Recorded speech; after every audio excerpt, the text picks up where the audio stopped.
Welcome. I'm the motherfucking Batman, David John Lincoln, aka the Savage Bat. It's a Restore the Snyderverse Sunday live stream with Batdan, Teleday Plays, and my man Zodwriter.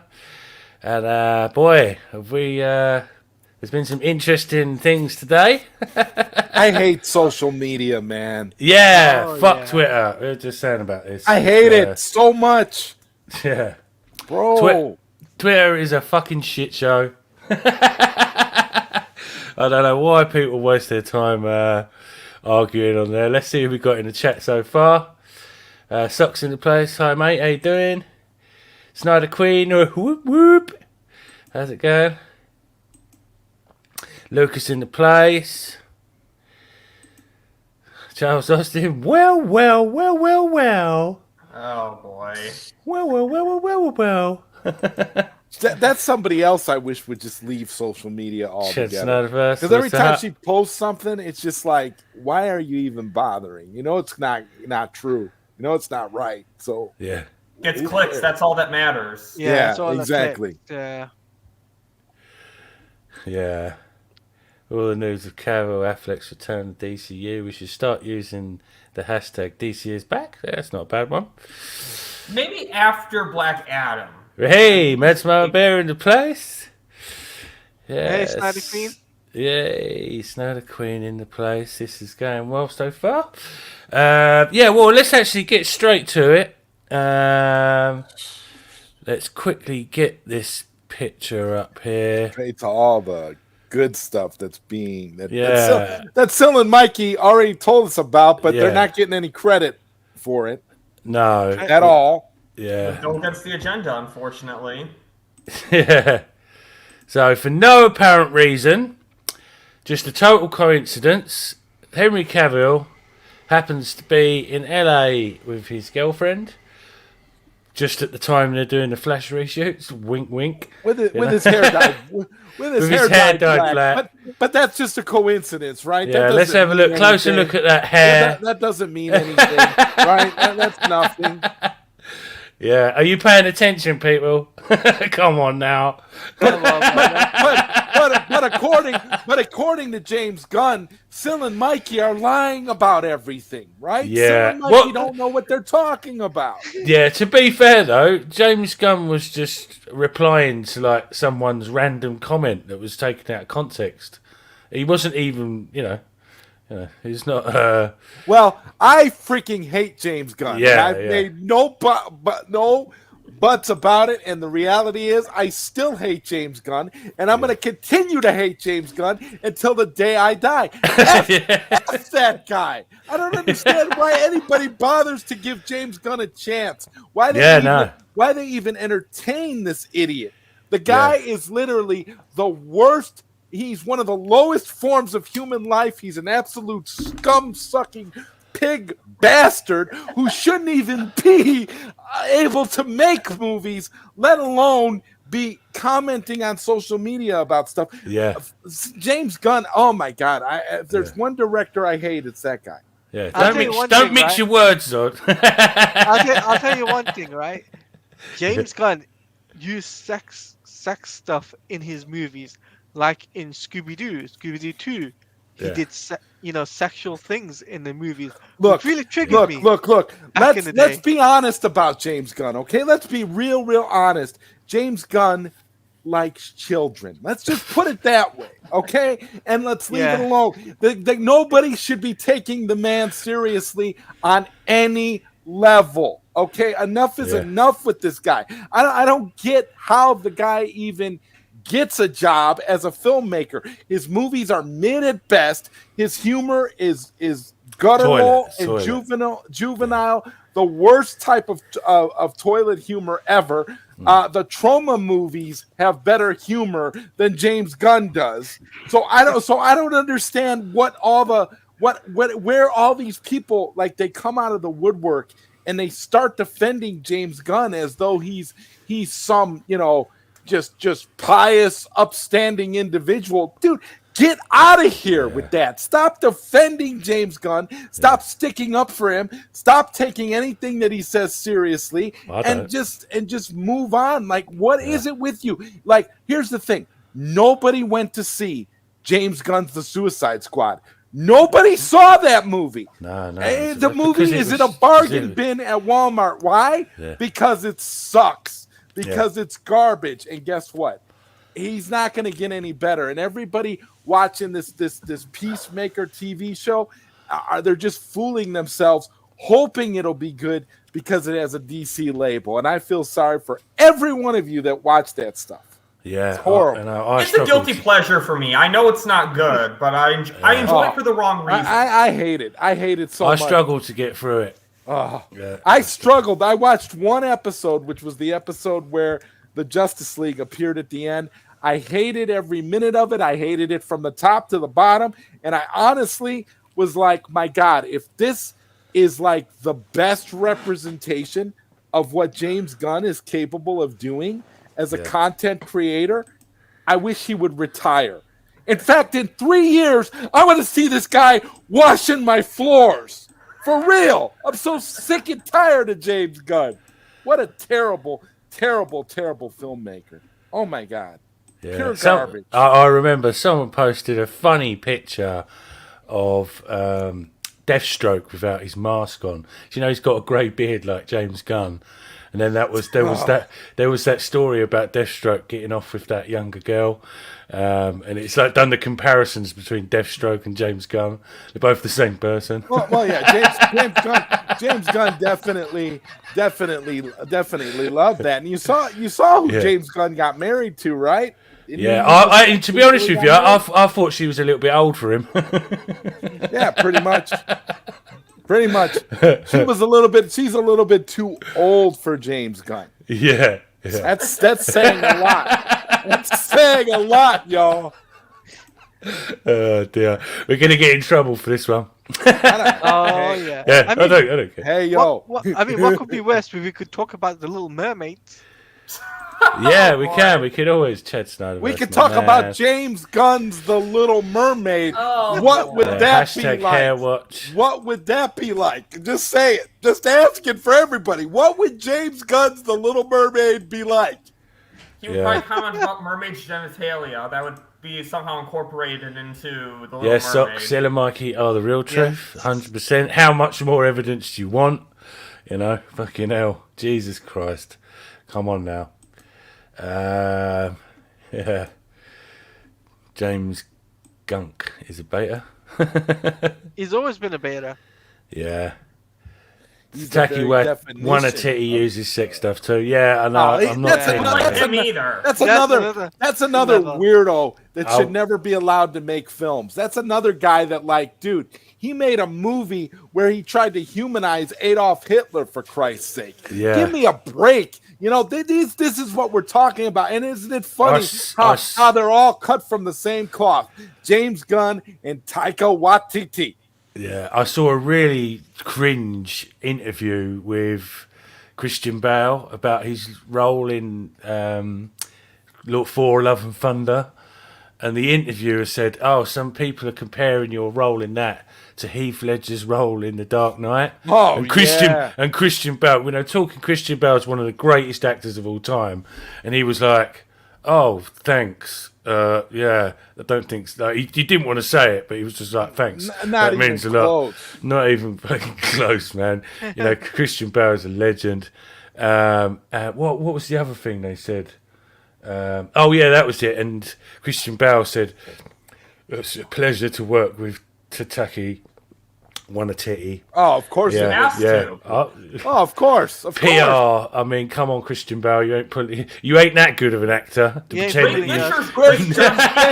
Christian Bale played Batman for Christopher Nolan, and he's gonna and you're gonna believe Christian Bale when he says, working with Taika Waititi was one of the honors of my life. Yeah, get the hell out of here. Christian Bale's worked with the greats of Hollywood. I don't think he gives a shit about Tataki Waititi. Let me tell you something.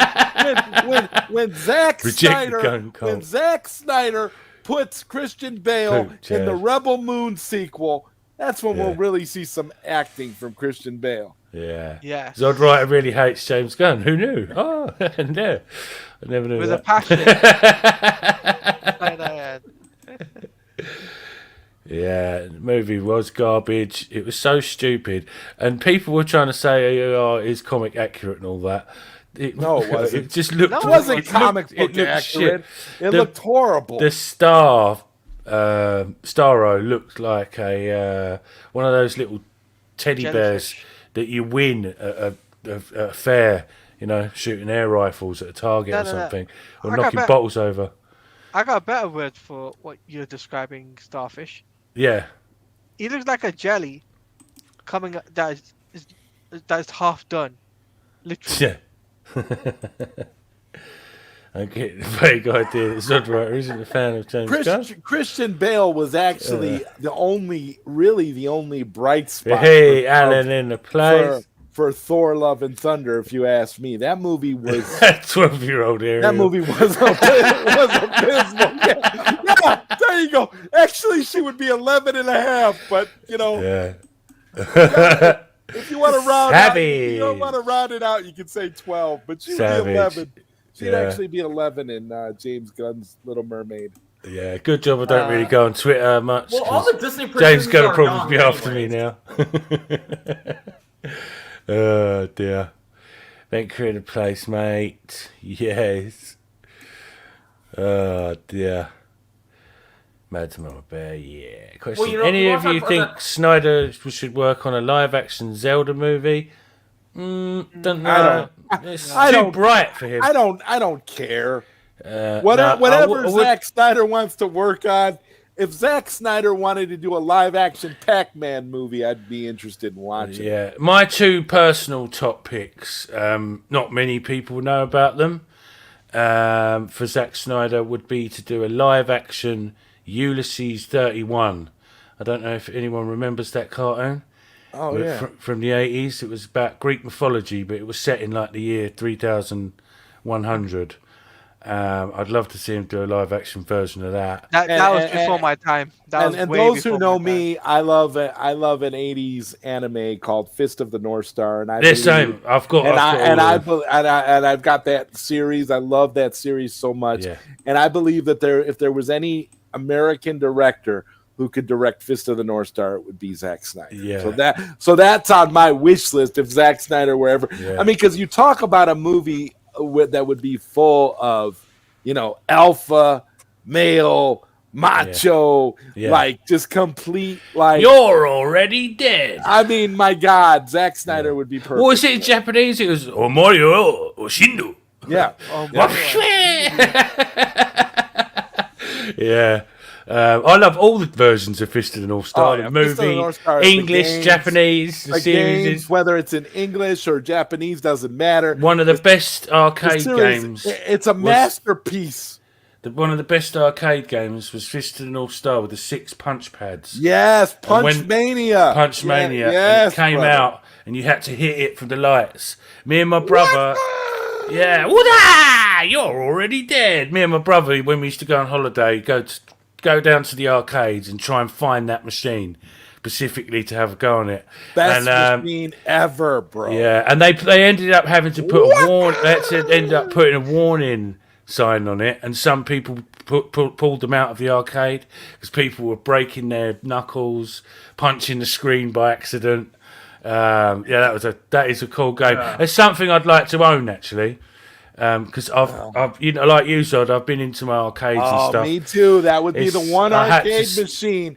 That is the holy grail of arcade machines. If I could have that machine, they go for about £2,500 here, so about $3,000. But they're not the average size machine. They're slightly bigger. So getting them into a house is a nightmare. Yeah, well, like the later arcade game that came out from Arc Systems Works, which was just more of like a standard fighting arcade game, which was good. But Punch Mania is just outstanding. Yeah. You know what would really be cool for a Zack Snyder movie? Yeah. Street of Rage. Yeah, Streets of Rage. Well, Dragon Ball Z is the obvious one. Everyone says that, don't they? Yeah, but Street of Rage would be a really cool one, I feel. He could make it. If Zack Snyder did Dragon Ball Z or Streets of Rage or Fist of the North Star, anything of that ilk, it would be fantastic. It would transcend the action film genre just in the way that Zack Snyder's about to transcend sci-fi. Christian Bale definitely took the L with Love and Thunder Blunder, sadly. You know, he was the best parts. Yeah, no, it was total trash. There were scenes in it. I don't know if you got it over in America. It was called Button Moon, and it looked like that. And it was basically a children's show made out of like toilet paper rolls and washing up liquid bottles. It was terrible. That's what Thor: Love and Thunder looked to me. And it even had the moon scene in it. It's absolutely fucking ridiculous. But Christian Bale is one of my favourite actors. Nothing to do with Batman. He was before, because I grew up, and he was the main British actor in such great movies. The movie The Flowers of War is in my top 10. Psycho. Yeah, do you know what? I rate Flowers of War above that, and it's about, I don't know if you've seen Flowers of War. It's a half American, half Chinese crossover movie with a mixtures of language. Oh, it's the one with Christian Bale. Yeah, okay. Yeah. And he's a drunk that goes to sort out dead bodies. He's one of them guys that does it in the funeral place. But right in the war in Nanking versus the Japanese, and a bunch of, I suppose you'd call them escorts, prostitutes, they get stuck in the church with him. And the way the story plays out is brilliant. It's loosely based on a real story. It's a really, really dark movie as well, but just amazing. But I predicted Christian Bale was going to play Batman based on his role in Equilibrium. Have you seen that? Oh yeah, that was a great movie. Gun Carters. Movie. Yeah. Well, said to my mates, that movie. You know what? Movie earned Bale Batman. It got Bale Batman because he looked like Bruce Wayne in it. He had the sort of I want to jump off a cliff at any minute look. Ben Affleck's always the one for me, but I know there's a lot of Bale haters out there, but I love the Dark Knight trilogy. I don't care what anyone says. I went skydiving dressed as Christian Bale's Batman. So what's that? I went skydiving dressed as Christian Bale's Batman. Actually, Socks, that's incorrect. The first movie that I believe Christian Bale appeared in was a movie called Swing Kids, in which he played a young Nazi. He played a kid who was a Nazi in the early days of World War II. That was one of Christian Bale's first films. His breaking one was it Rising Sun about the Japanese war camp? Is it Rising Sun? So. Yeah, it might have been. Yeah, and we was allowed to watch that when I was a kid. When they bring the TV into your classroom and you can watch a sort of historically based film. I remember watching that, and of course I'm sort of nearly the same age as Christian Bale. He's a little bit older than me. That's a fucking cool film, that, with what's his name. Sounds like the hate towards Roman Polanski. He could never be allowed to make movies after what he did. Don't really understand that kind of thing where they get away with that. Doesn't make any sense to me. I don't know who Roman Polanski is. He's got pedo background and found out for it as well. Oh. Yeah. Yikes. In a parallel universe, Heath Ledger played Batman, Christian Bale played Joker, and they were both awesome. Yeah, I could see that. Yeah. Yeah, what's up, my Snyder Knights? What's up, DC in the house? What's up, Chad?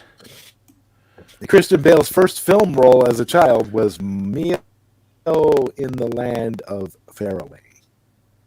Right. He played a character named Jum Jum. That was his first film.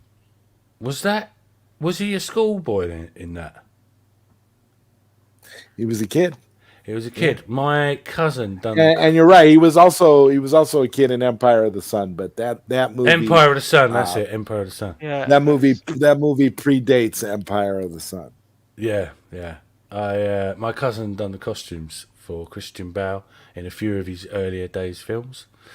He remembers him very well. Said he was a little bit of a shitbag when he was younger. I can imagine that's true. Makes perfect sense. Yeah. Yeah, because he don't mix his words, does he, Christian Bale, when he wants to? You don't fucking understand. Hey, DC in the place. Yeah, Ulysses 31 had. I wish I had it ready. Ulysses.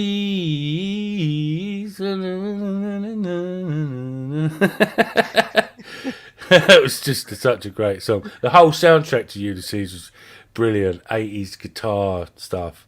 Absolutely love that. But yeah, Zack Snyder would do perfect with that because Zack Snyder loves Greek mythology and all that kind of thing. But it's set in space. That's Greek mythology in space. And it's actually based on. Isn't that what he's doing?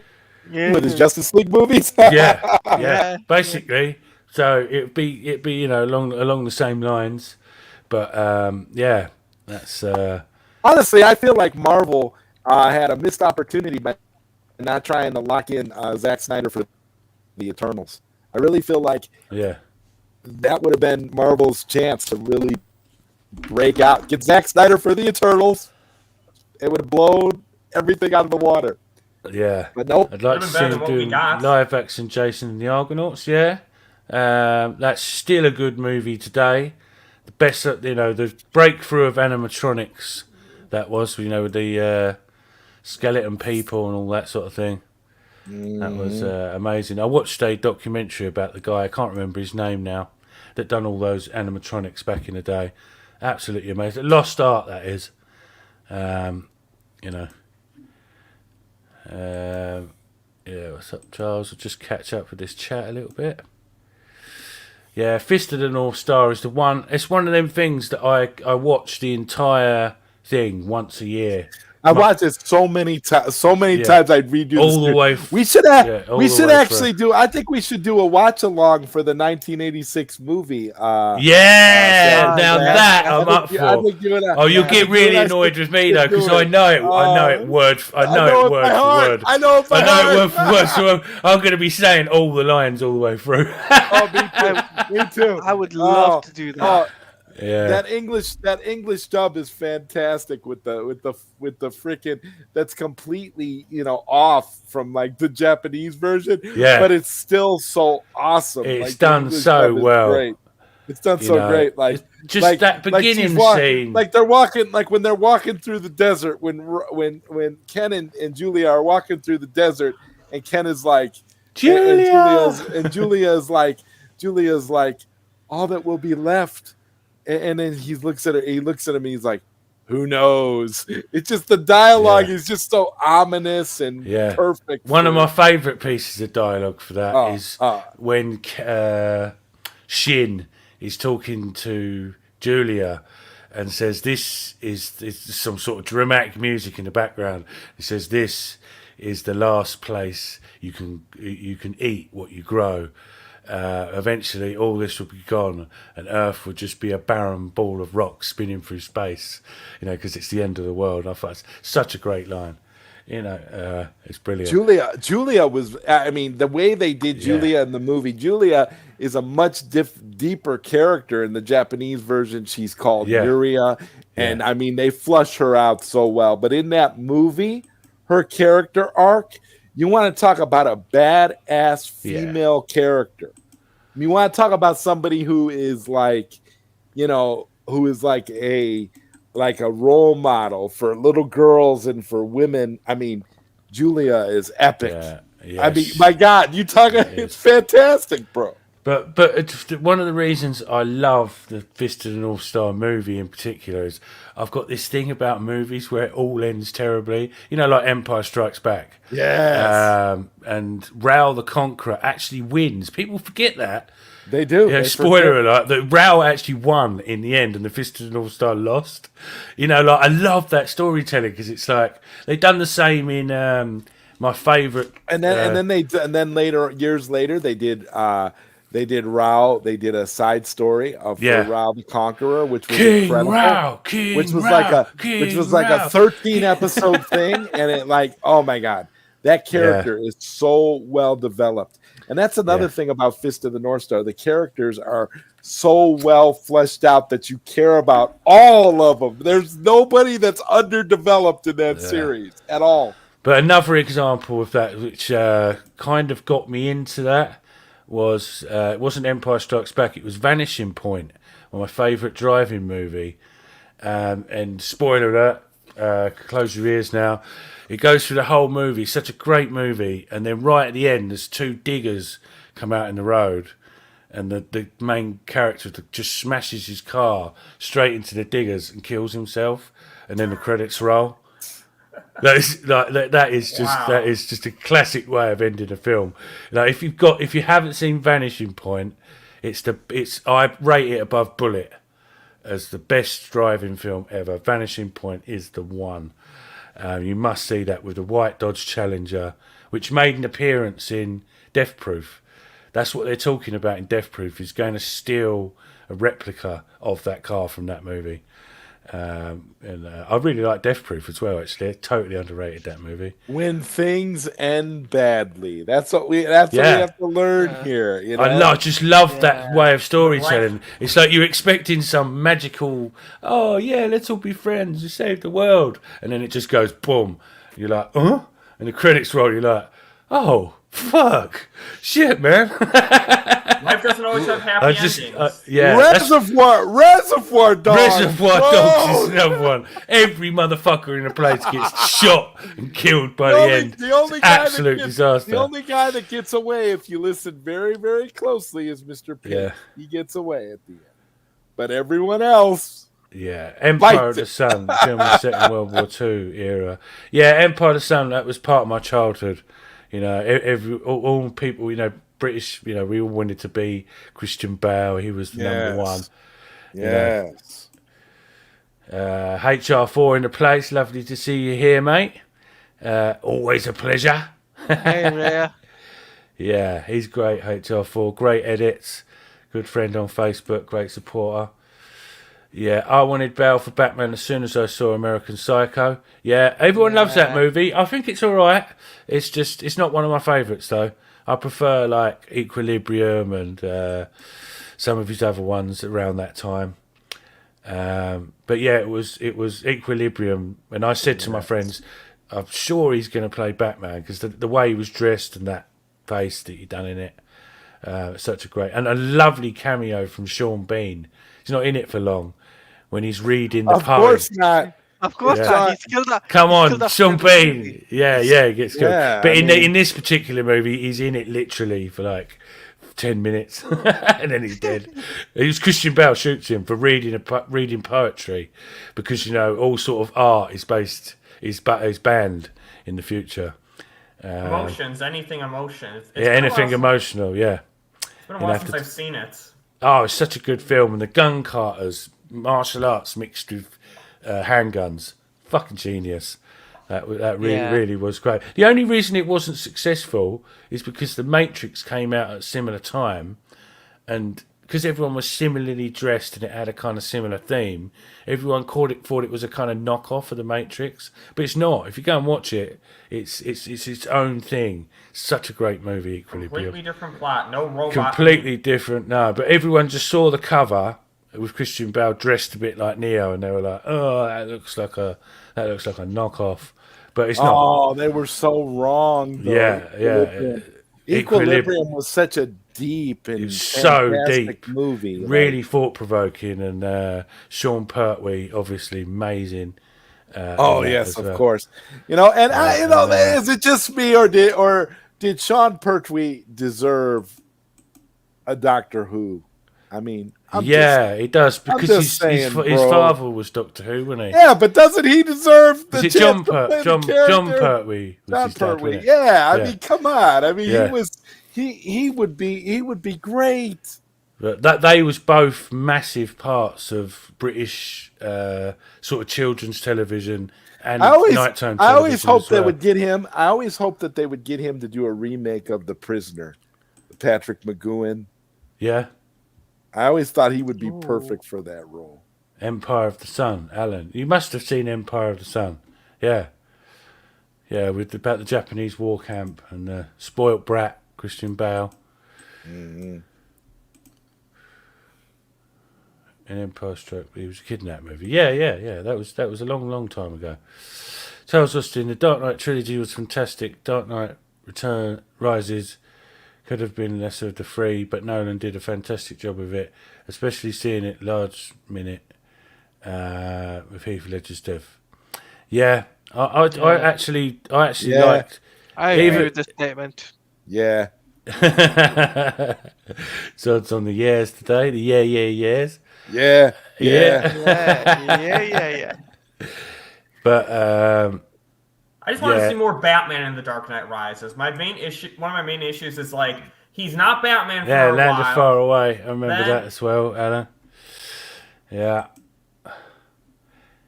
Well, Thanos won at the end of the Avengers Infinity War. I love that movie as much as I love Avengers Endgame. No, there you go. That's a good example of it. I really liked Infinity War. Wasn't so keen on Endgame though. Thought that was rushed and lots of stolen scripts going on there. Stolen scripts. Yes. Yeah, from DC. Doesn't that remind you of somebody, a certain someone? Yeah. Yep. Jeff Johns. No. No. Like the one who wrote Matt Reeves. Matt Reeves. Oh, yeah, of course. It wasn't Matt Reeves. It was the guy that Matt Reeves gave Matt Reeves the script that stole it, I think, from what I'm seeing. I can't remember his name now. But yeah, it's stolen property. You know, no original ideas there. not even close. Death Proof is amazing. Kurt Russell is a fucking legend in that. Huge Kurt Russell fan. Hey, Ray in the place. How you doing? Smash that like button. Yeah, if you're in the chat. And subscribe. Yeah. Yep, subscribe. Yeah, definitely. Yeah, so I made everything go blue then. You can do it. Subscribe. Do it. You know. Yeah. You know, I've got to get to that 1,000 subscribers soon as possible. Yeah, definitely. Yeah. Yeah, you deserve it. You get a lot of great content. Oh, thanks, Backdown. That means a lot. Catch up with the chat a little bit. Yes, Snyder Queen, Equilibrium is a banger film. Yeah, absolutely love that. Equilibrium totally earned him Batman. It did. That was the role that gave him Batman without a doubt. You ever see a movie? And now, oh my God, I got to look it up now because I wanted to ask you about this one. What you thought about this film? I'm wondering if you've seen it. Savage Bat. I'm going to get the name of it in a minute because it's like hazy in my head right now. So hold on a second. Yeah. The movie is called. Hold on. What the hell's going on here? Yeah, John Pertwee's second favourite Doctor Who after Tom Baker. I was a fan of Doctor Who when I was younger, but I kind of went off it a bit. I think, what's his name? My favourite Doctor was Christopher Eccleston, who played the Ninth Doctor. Yeah, I really loved him. Okay. But I like Tom Baker too. I think Tom Baker. Yeah, my age group when I was younger, when it was really popular, was the one from Lord of the Rings, the Wizard. Can't remember his name now. You see a movie directed by Neil Jordan with Bob Hoskins called Mona Lisa. Omega Zero. Let's talk about Ezra Miller. I understand a lot of people with mental issues, but most happens because bad influence people around that provoked. Odd his whole case happened after nominee award. I don't know what that means. The Oscar. His first. He's talking about. Yeah. What? Yeah, it was. It's bad timing or it was on purpose, because like a lot of these people, it's not just Ezra Miller. A lot of these stars, these accusations, are just people trying to get money out of them, because they see Ezra Miller winning out. Oscar fan favourite. They don't even have to get the money out of the stars. They can go to a newspaper and say, I've got this story, which I made up, sell it to the newspaper for £1,000 or something like that. It's easy money. And there's no accountability. There's no accountability. You can say anything about anyone. So I won't pay too much attention to people like that. It's normally, if you're going to plagiarise your Batman script, at least make it entertaining. Paul, shots fired. Oh, that's like the best thing ever. At least make it entertaining. Yeah. And they completely failed. It was not entertaining. Yeah, I got you, Omega Zero. Yeah. Yeah, that was definitely. Innocent till proven guilty, Tennant people. was my Innocent first. till proven I guilty. love that Doctor Husband, Yes. son-in-law. Sylvester McCoy, that's it, Alan. That was the one when I was growing up. Yeah, Sylvester McCoy. Yeah, it was. He was my Doctor Who when I was younger. That used to be quite scary. You know, looking back. I don't know. I really didn't care all that much for Sylvester McCoy. And when they did the Doctor Who movie and they replaced him with Paul McGann, I was happy. Yeah, I remember that. Yeah, there was that old Doctor Who movie from years ago that was like a sort of. It was Doctor Who, but it was like made for movies. I can't remember what it was called now. It's like an invasion or something. Invasion of the Daleks. You're talking about Invasion of the Daleks. That was with Peter Cushing. Yeah, that's it. Ironically, Peter Cushing, who I used to like that when I was a kid. Grand Moff Tarkin in Star Wars, played Doctor Who for 2 films, but he played a different version, a different canonical version of Doctor Who than the ones that came from the series. Yeah, definitely different, but. Cool. Yeah, I really liked John Hurt as the War Doctor before he died. I watched that one with my brother because he's a fan of it.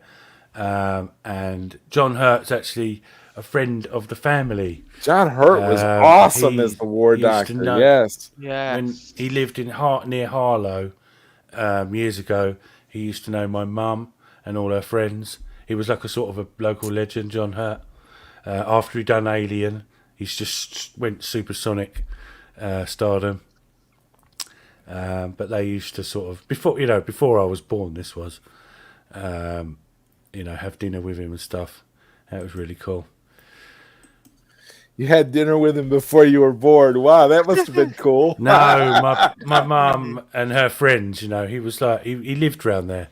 A lot of people live a lot of famous people live in the area where I am, sort of Essex.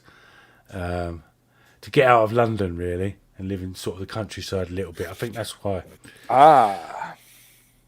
Yeah. I would like to see a lot more Peter Cushing. I mean, the other actors who do like Clone Wars do a good job of imitating him. Like the actor does Clone Wars and Rebels, if you ever... Or like the actor does Grand Moff Tarkin, I mean. He does a good job of imitating Peter Cushing. Right. And we could see more of him. Yeah, and funny enough, my friend... Peter Hawkins worked on. It was a film about Lenny. I can't remember his name now. The Street Fighter, and my friend was an extra in that. The newspaper guy that stands at the stall selling newspapers, and John Hurt was in that, and that was the last film he done before he died. I mean, John Hurt was brilliant. That's what I do, Snyder Queen. I say it. That's why everybody, That's why I'm so controversial. I'm not afraid to say things. We know when you say something, you mean it. That's people who say their truth. And that's why you're unique, Zod. Honestly, I've come to understand that because people don't always say what's on their mind, and I think everybody should. I mean, it would make at least the world would be a lot more honest. Yeah, I saw that Batgirl fake trailer. Yeah, not really interested in that, but that was a funny trailer. The Warner Brothers were the villains. Yeah, they are the Warner Brothers. Yeah, I like Clone Wars Tarkin. We're the Warner Brothers, and you're a write-off. Yeah, I think he was like Captain Tarkin then. I really like that dynamic between him and Anakin. That makes a lot of sense why they got along. Obviously, Tarkin knew he was Darth Vader because that was a kind of bit of a secret, wasn't it? Yeah, basically just him and Thrawn were like the only two who figured it out, and then that Inquisitor person. Yeah. But and Boba Fett knew as well. Oh, doesn't surprise me. Yeah, Boba Fett knew about that. The Boba Fett not in his own show is such a badass. No, but we said about this before. Tamara Morrison even said, I want to make season 2 about Boba Fett, not this kind of spin-offy. He called the writers of the show madmen. I don't know what they're playing at. Something along them lines. They had no idea what they were doing. What I think Mandalorian season 3 should have had, they should have 2 episodes dedicated to Boba Fett with Mando making a cameo in it, just to balance out Book of Boba Fett's. Yeah.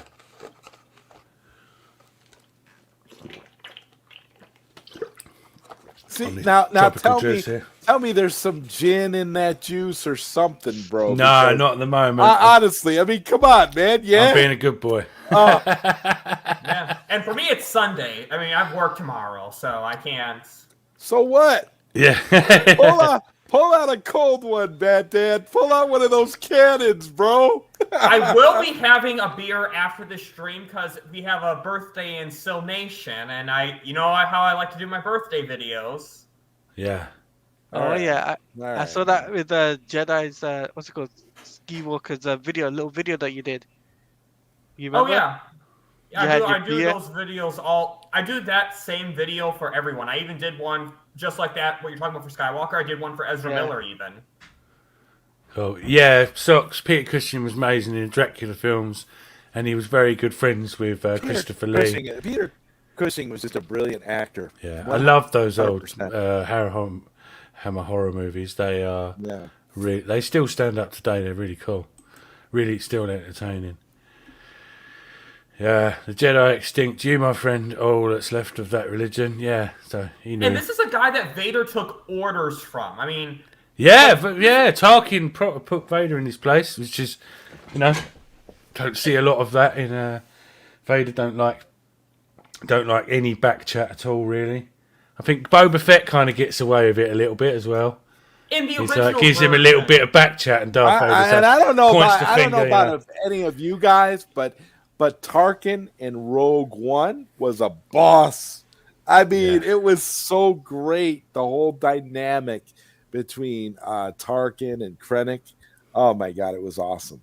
I gotta rewatch Rogue One. Yeah. It's such a... Did George Lucas and Zach ever plan for a Star Wars movie together?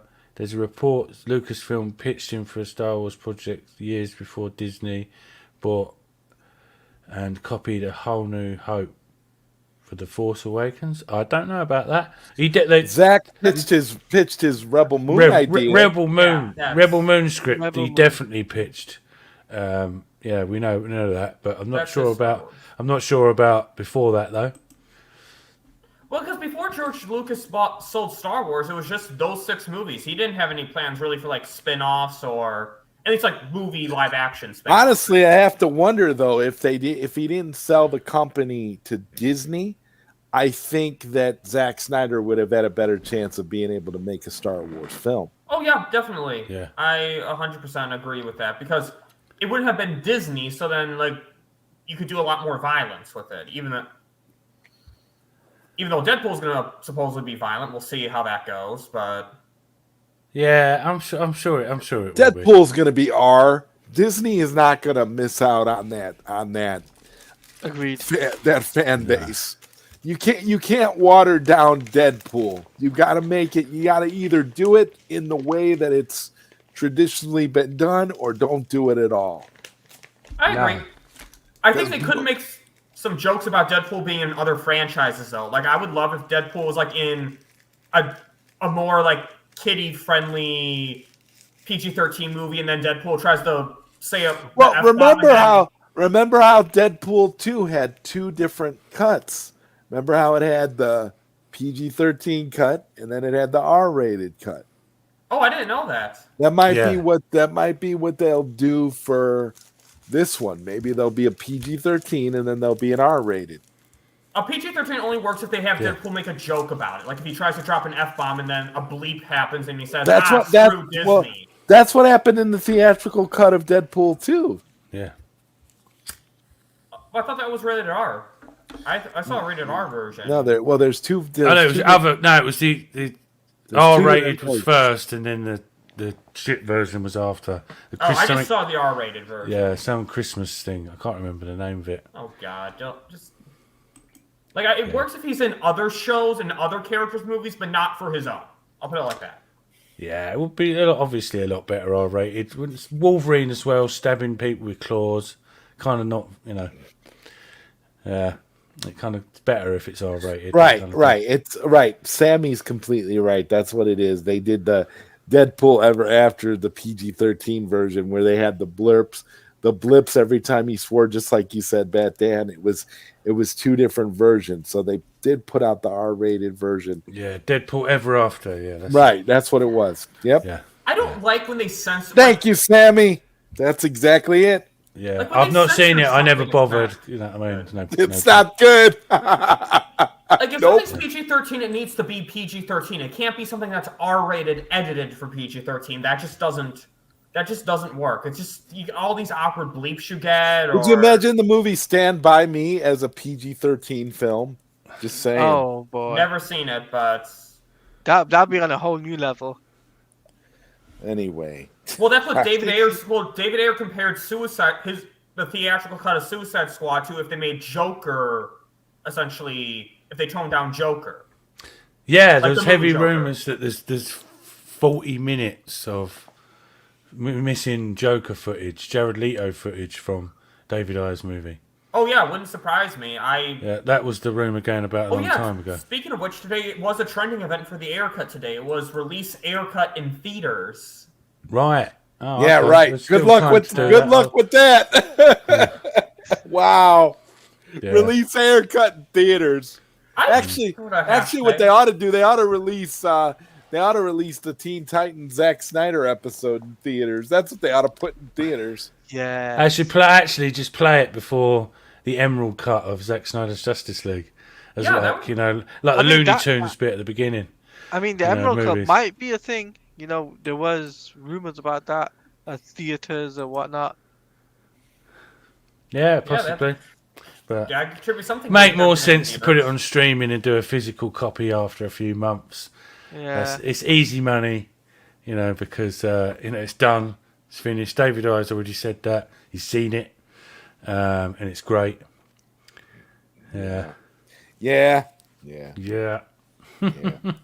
Okay, wait, never mind. I don't know if this is public information or members' information. So yeah, it's hard to keep track. Dan. I'm with you on that. Like we never know because we live so far in the future. We can't tell anymore. You can't tell. Yeah. Wait, you're all members, right? Yeah. Yes. I'll put what I was going to say in the private chats. No. Okay. Don't worry, because I've got enough money. So when my gifted membership is up, I'm going to be resubscribing live on his stream. Oh yeah. Sorry, I thought that I'd got them mixed up. Snyder Queen, yeah.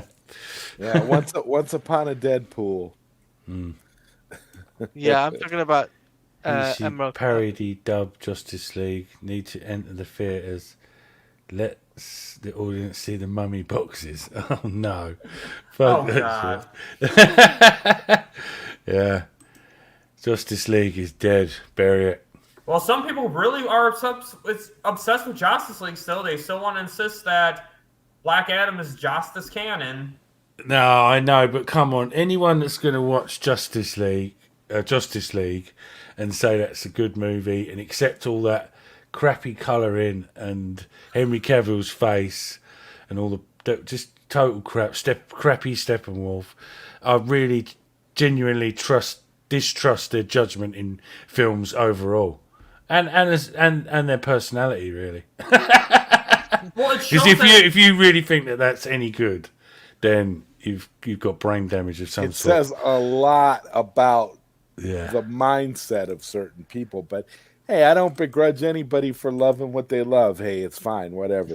You can like what you like, and that's fine. But those of us that are living in the future believe that the Snyderverse is canon.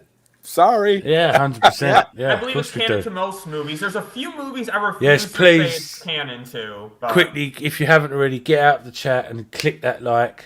I need to get up this algorithm and, you know. Where the hell is Mikey Sutton, man? Yeah. Where's Mikey? He's busy doing some scoop stuff with some people behind the scenes. As he was telling us. Oh yep. I know. Yeah, you know. we can't talk about that obviously, but I want the Emerald cut in theatres, but I will accept I cut on HBO Max and physical.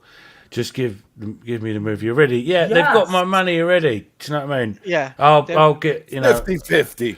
Oh yeah, probably. No, I'm gonna make sure there'll probably be about 3 different versions of it, and I'll buy all of them.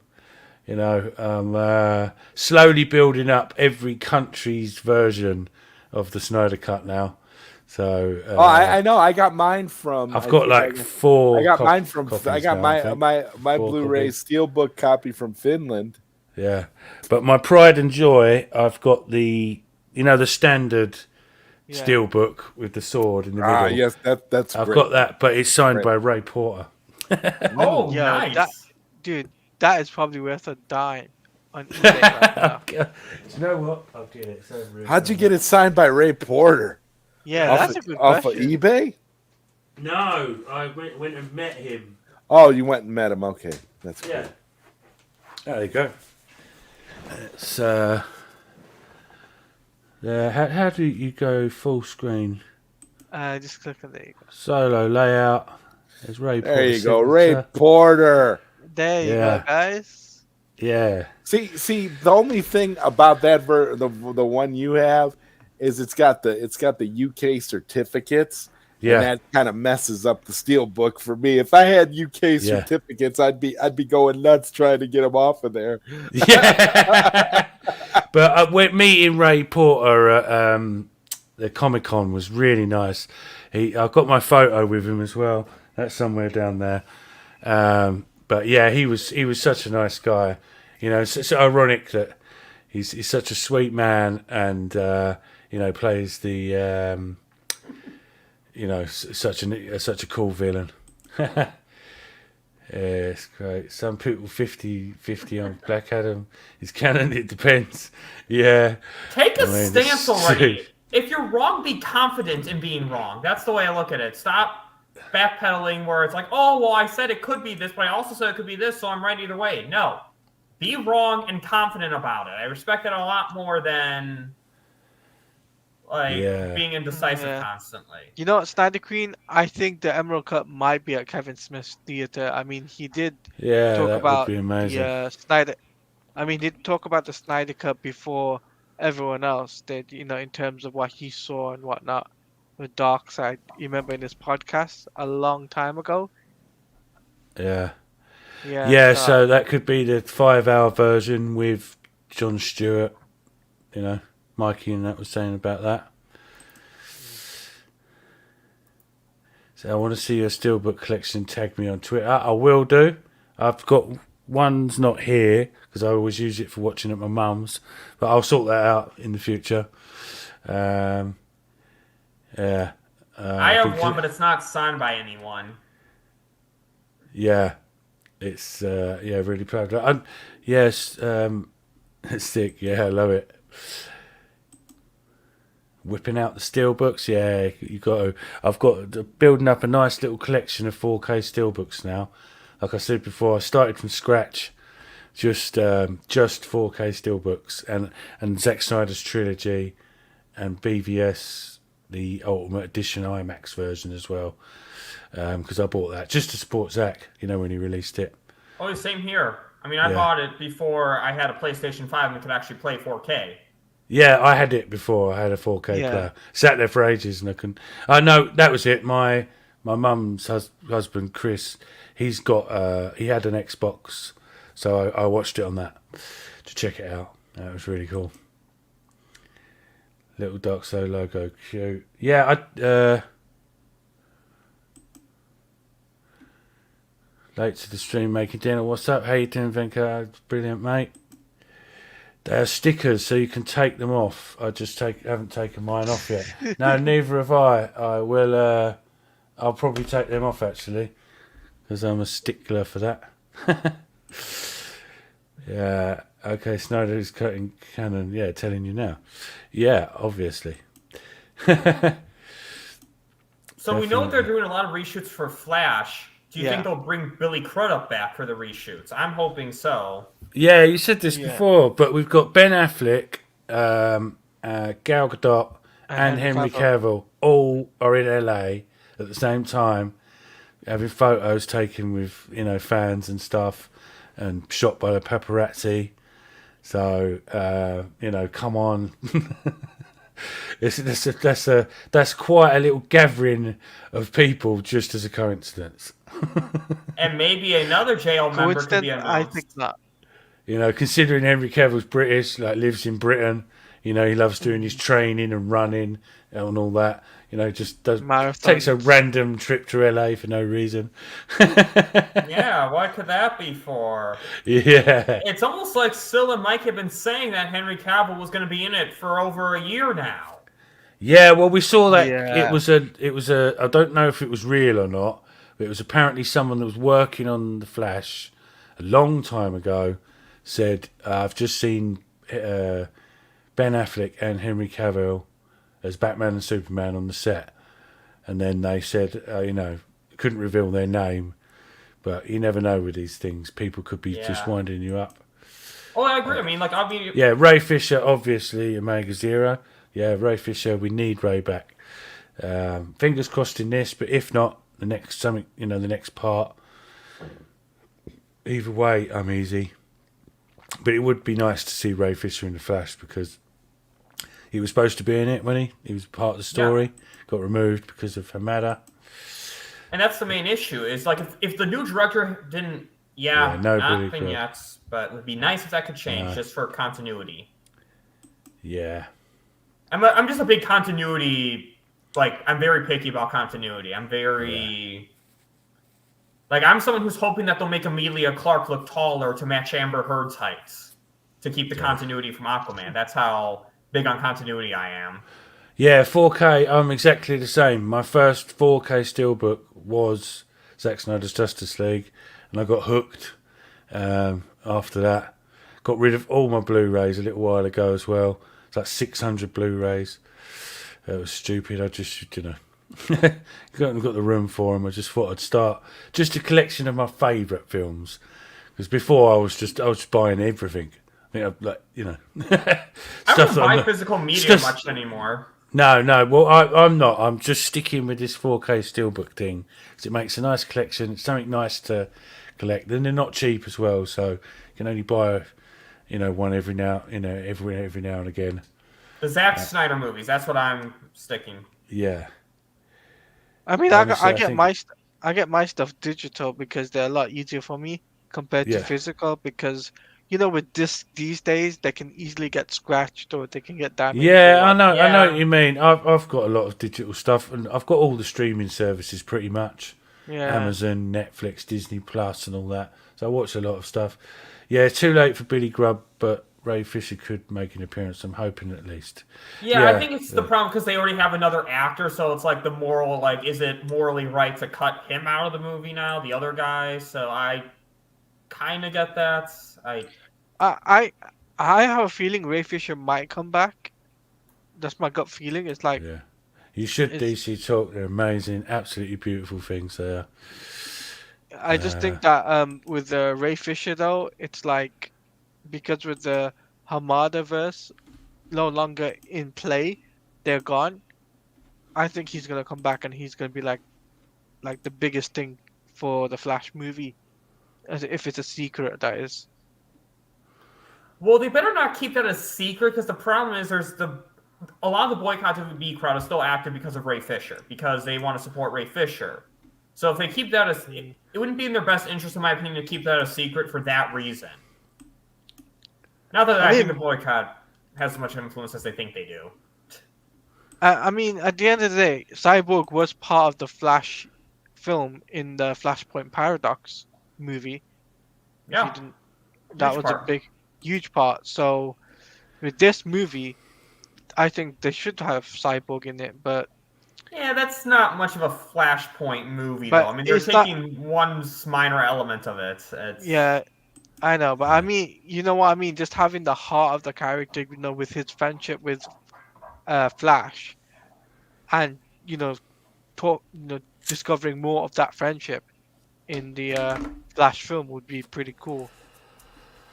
Oh yeah, definitely. I mean, he won't have a huge role in it no matter what at this point, because that'd be a lot. Yeah. Snow Queen. I think once the matter is gone, in October, Ray will be back.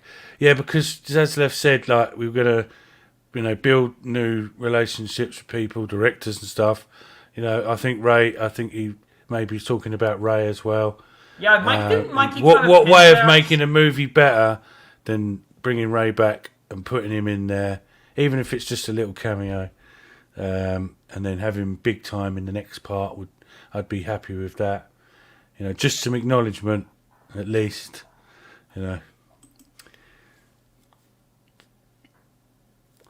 Cavill is promoting Enola Holmes in LA. The film channel premieres in November. Yeah, but these things. November. That's like what, next month? And that's a month. That's a month away as well. But these things are timed as well. So you're not going backwards and forwards on the plane, and stuff like that. So plus his hair still dyed like Superman too. Yeah. So. Yeah, you don't need to dye your hair for a promotion. Just let's have a look at that hair again. Definitely some Superman business going on there. Plus, they're still Ben and Gal. I mean, it's not just Henry Cavill, Ben and Gal, the Trinity. Yeah, Ben's there as well. And Gal made it obvious on Instagram, so. Yeah, I mean, Gal was walking down the high street with her husband, just a few days ago. So, I just sorry, don't believe in coincidences on that one. Batman doesn't, so neither do I. Yeah, watching some of Ezra's Flash clips, including the Arrow multiverse and Peacemaker. He's such a good Flash actor, but he's more on giving the hate too much in the comments ever since his case. Social media, that's the issue with social media, is people... Yeah. And as well, suffering with a bit of mental health, and just the stigma around mental health at the moment. There's more to do. There's more to support AFSP and other mental health things around in other countries, because people just haven't got a clue. They say they care, and when someone's down on their luck, they're not interested and they want to, talk shit about them. It's all a show. It's all a show, yeah. Even on dating apps, I swipe left on people who preach mental health in it, because I'm like, do you actually care, or are you just trying to sound good about yourself? Dan, you are 100% right. Anytime anybody on a dating app puts some stuff in there about mental health, steer clear from them 100%. Because you don't need their baggage, you don't need their problems, and you don't need their issues. You just need to put yourself first and find a woman to complement your life, not a woman to, complicate your life with mental health issues. So you're 100% right, bro. Exactly. Just saying. Yeah. But you mentioned Ezra's cameo on Peacemaker. If things didn't work out for Ezra Miller and they ended up Eric Stoltzing Ezra for the Flash movie, could you imagine that Peacemaker cameo being the last time we saw Ezra Miller as Flash? Like, that would have been what Ezra Miller would have gone on. It would have been horrible to be remembered that way. I think Ray will show up in the Flash. Yeah. Oh, definitely. Possibly. I'm very hoping so. They're not doing promo tours for Enola Holmes yet. Well, there you go. What people don't realise is cameos lead to solo movies. Yep, you know that. That is just the way of things. Yeah, good thing Cavill got his Superman hair just to promote Enola Holmes. Yeah. We all know they're setting up for Legion of Doom. That would be amazing. Oh, Mikey mentioned this much publicly. I know Legion of Doom itself has been publicly mentioned for the Flash, for the Flash too. Yeah. More specific beyond that, members, but that much, yeah. So we can say they are definitely setting up Legion of Doom for Flash too. Yeah. Which means that it can't just be Flash in that movie for Legion of Doom. That just Legion of Doom. We already know that there's gonna be more than just Flash. 50-50 whether the Flash 50-50. Yeah. Gonna cancel the whole Everything movie. is 50-50 rename around Justice here. League multiverse film. Yeah. They might as well. Yeah, well, Sil has said that it's still Flash's movie, because, I mean, one thing I was concerned about is even before any Ezra controversy, it still felt like it wasn't a Flash movie at first. It felt like it was still called The Flash, or, like, The Flash into the Batverse. That's the fake title. Yeah, Randy. Yeah, Ezra's receiving help. He's doing well, apparently. Yeah, I know a few people that know Ezra through messengers and social media, and they're saying he's doing well. So, fingers crossed. Good. Yeah. Just hope for Ezra. That's. Yeah. Let's get him sorted out and back to doing what he's good at, acting. Well, could you imagine if this controversy ends up helping the Flash movie, though? Like, now, like, people... Because when people say don't see something, all it does is make people want to see something. Look at the Joker movie. That people were calling to boycott that movie, and it broke a billion. Because they were saying that it was going to cause theater shootings and all kinds of nonsense, remember? Yeah. Oh, yeah. Even though the Batman movie where that happened had nothing to do with Joker. Odds that Black Adam vs Superman gets announced May before Man of Steel 2. No, I don't think so. No. I think Man of Steel will more than likely be first. Yeah. Because bloody hell, it's taken The Rock long enough just to make this movie. How many years is it?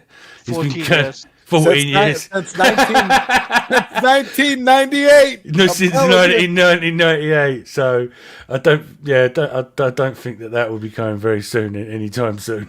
I mean, there's still 2 unannounced DC events happening next year, so it could be one of those events that we could get Man of Steel 2 announcement. If it happens at an event, they've just been dropping announcements. Not at events. Like, the best announcements don't even happen at Comic-Cons. I grew up with Super Friends. Legion of Doom would be amazing. Yeah. You know what I would like to see is, at some point, is Lex Luthor in to fight Kryptonian armor. You know, the green armor that he wears. Oh, yeah. Yeah, that would be... You know, Zack Snyder's take on that, I bet, would look badass. You know, because he loves his sort of, cyborg stuff and all that. So I think that would look amazing. Also, as well, it was originally supposed to be in Batman vs Superman. Zack Snyder's Metallo.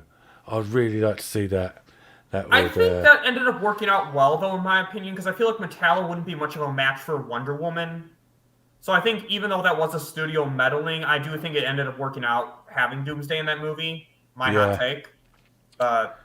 Yeah. I feel like Doomsday was a better Trinity fight than Metallo would have been. Yeah. Yes, 18 more days of Black Adam and Gotham Knights. Oh yeah, Gotham Knights. Yeah. I might get that. I don't know. That's I've already pre-ordered it. I've got it all sorted. Right. I get it installed on the 19th. So. And what is that? That's the younger members like Nightwing, Batgirl. So Nightwing, Batgirl, Robin, and Red Hood. And Red Hood. Yeah. I might get that. I probably will get that. I've got an Xbox Series X, so I got a PS5. I got a PS5. Same here, PS5. Yeah. The superior of the 2 consoles. Yes. I don't care about console wars. I'm going to get a PlayStation 5 as well. No, it isn't set after Arkham. What? Snyder Keen just said, is it set after Arkham? They were going to do that with Lex in jail 2 and 3. I hope that they do that. Still because can. that would be so cool. Lex Luthor to physically fight. I mean, he can't just wear his business suit. Yeah, that would be amazing. Luthor's war suit. That would really be a moment. Yeah. Yeah. That actually looks like Cavill's interview here. Check out his Graham Norton interviews. Yeah, I know what you're saying, but it's looking a bit, close there. And he has been doing a lot of Witcher stuff lately, which messes up his hair because he has to have it all sorted out and the wig put on and all that. So, don't know about that. When does Witcher Season 3 come out again? What's that? Witcher Season 3, when does that come out again? Witcher Season 3? I don't know. I haven't been keeping up with that as much. And Snyder Queen, to answer to your question, is it set after Arkham? No, it isn't set after Arkham. It's a different universe. Gotham Knights is, and Batman is dead in this universe. Right. Okay. I have a couple of devs that follow me on Twitter, so I'm pretty popular. What PC? Yeah, a lot of stuff gets released on PC. Like even the Spider-Man games that were supposed to be just PlayStation got PC. By the way, Snyder Queen, if you're gonna get it on PC, you're gonna have ultra wide. You're gonna have 4K resolution, ray tracing, all the works. I love the PC. PC is. I've got a really powerful PC that I use for the streaming, but I've not put any games on it yet. I've put a ton of games on the PC. Do you know what I end up playing whenever I've got the PC? I always end up downloading the Star Wars PC games like Mysteries of the Sith and things like that. I love playing them more than the modern games, really. You know, like, absolutely, man. And the Force Unleashed Sith Edition. Yes, I played that. Yeah, there's a couple of, doctored games that I want to get as well. I'll think of them in a minute. Still can't get my head out. The Birds of Prey movies, Green Knight at Warner Brothers, and Batman Flesh and Soul. Yeah, well, this is just, the dumbass decisions by Hamada and, Toby Eremic and all that. There's just one after the other. That's why... even before Seal and Mikey and that, a lot of people, a lot of fans, myself, were saying this. They're going to get the sack for this because of the numbers for Zack Snyder's Justice League. Ignoring that and then having a pop at the fans and calling it a cul-de-sac, that's not the way to make money. Is to upset the majority of your fan base and release shit movies like Birds of Prey and the Suicide Squad. David Zaslav ain't stupid. He knows the Suicide Squad was shit. Enola Holmes, he has brown hair and it's longer as well. Sherlock Holmes' hair is longer. Superman has black hair. So, that's pretty obvious if you ask me. So, summer 2023, Witcher Season 3. Thank you. Fair enough. Yeah. I'll have to rewatch Seasons 1 and 2 then. Oh, there you go. Again. You ever played Star Wars Empire at War? I don't know. Is that a shooting one? Or I can't remember. I always get the names mixed up. Yeah, cool. I'll have to check that out maybe. Cavill finished filming Witcher Season 4, started in June 2023, takes 6 months to film. Well, they're filming Seasons 4 and 5 back-to-back now. Right. Yeah, they're doing back-to-back. Yeah. Which may be good scheduling-wise, because that means... Because there's going to be 7 seasons of The Witcher. They've confirmed there's a 7-year plan, so... Yeah. And I hope they don't go beyond that. Early 2024. All right, fair enough. Yeah, that makes sense. He's and Henry Cavill's got the... I don't know if he's... I presume it's still doing it. The Highlander. He's doing the remake of the Highlander. I'm presuming he's going to play Colin McLeod, but he could be someone else in it. You never know. It didn't actually say who was going to play. I heard he's playing Connor McLeod. Oh, is it? Yeah. Oh, they're good. It makes sense, obviously. But, yeah. He does everything. He's very... It's a strategy game. Yeah, I'm not really one for strategy games, to be honest with you. I like to turn my brain off. So. I'm just a simple man making my way in the universe. I just like my shoot 'em ups. Even I'm just a simple man trying to make my way in the universe. Yeah, and Ben Affleck, Henry Cavill, and Gal Gadot in LA at the same time. It's just it's really good. And Sil Abdul's just recently scooped that they're going to be in the Flash reshoots as well. I mean, that's W for Syl. Just saying, people. W Syl for was the one to scoop this. Again, and just a connection between the two. They're in LA at the moment. Syl done that before. This is again, Syl Nation looking into the future. There's a report that Snyder is one of the directors list Marvel wants to consider for Secret Wars movie. I don't believe that one bit. I'm pretty sure they're doing Russo brothers. I'm pretty sure they're sticking with Russo brothers for that one. I think that's completely made up. It's the same people that made Zack up that Snyder Henry Cavill was going to be Hyper on. It's just made up. I mean, not for nothing. Zack Snyder directed Secret Wars would be the best thing Marvel could ever do. But definitely. Said Force Unleashed is awesome. Yeah, there's a Force Unleashed. Don't spoil it if you know what I'm talking about. There's a Force Unleashed Easter egg in episode 4 of Andor. Ooh. Yep. And well, the series are connecting to the games. Like the one episode of Obi-Wan, you go into that secret base from Fallen Order. Yeah, that's fake. Yeah, definitely. There we go. I only Make trust sure someone like you at this subscribe point. to Zod Writer's channel. Yeah, that's great. And so we've got what we've not touched on is Twilight of the Gods. What is the deal with that? Twilight of the Gods. Twilight of the Gods.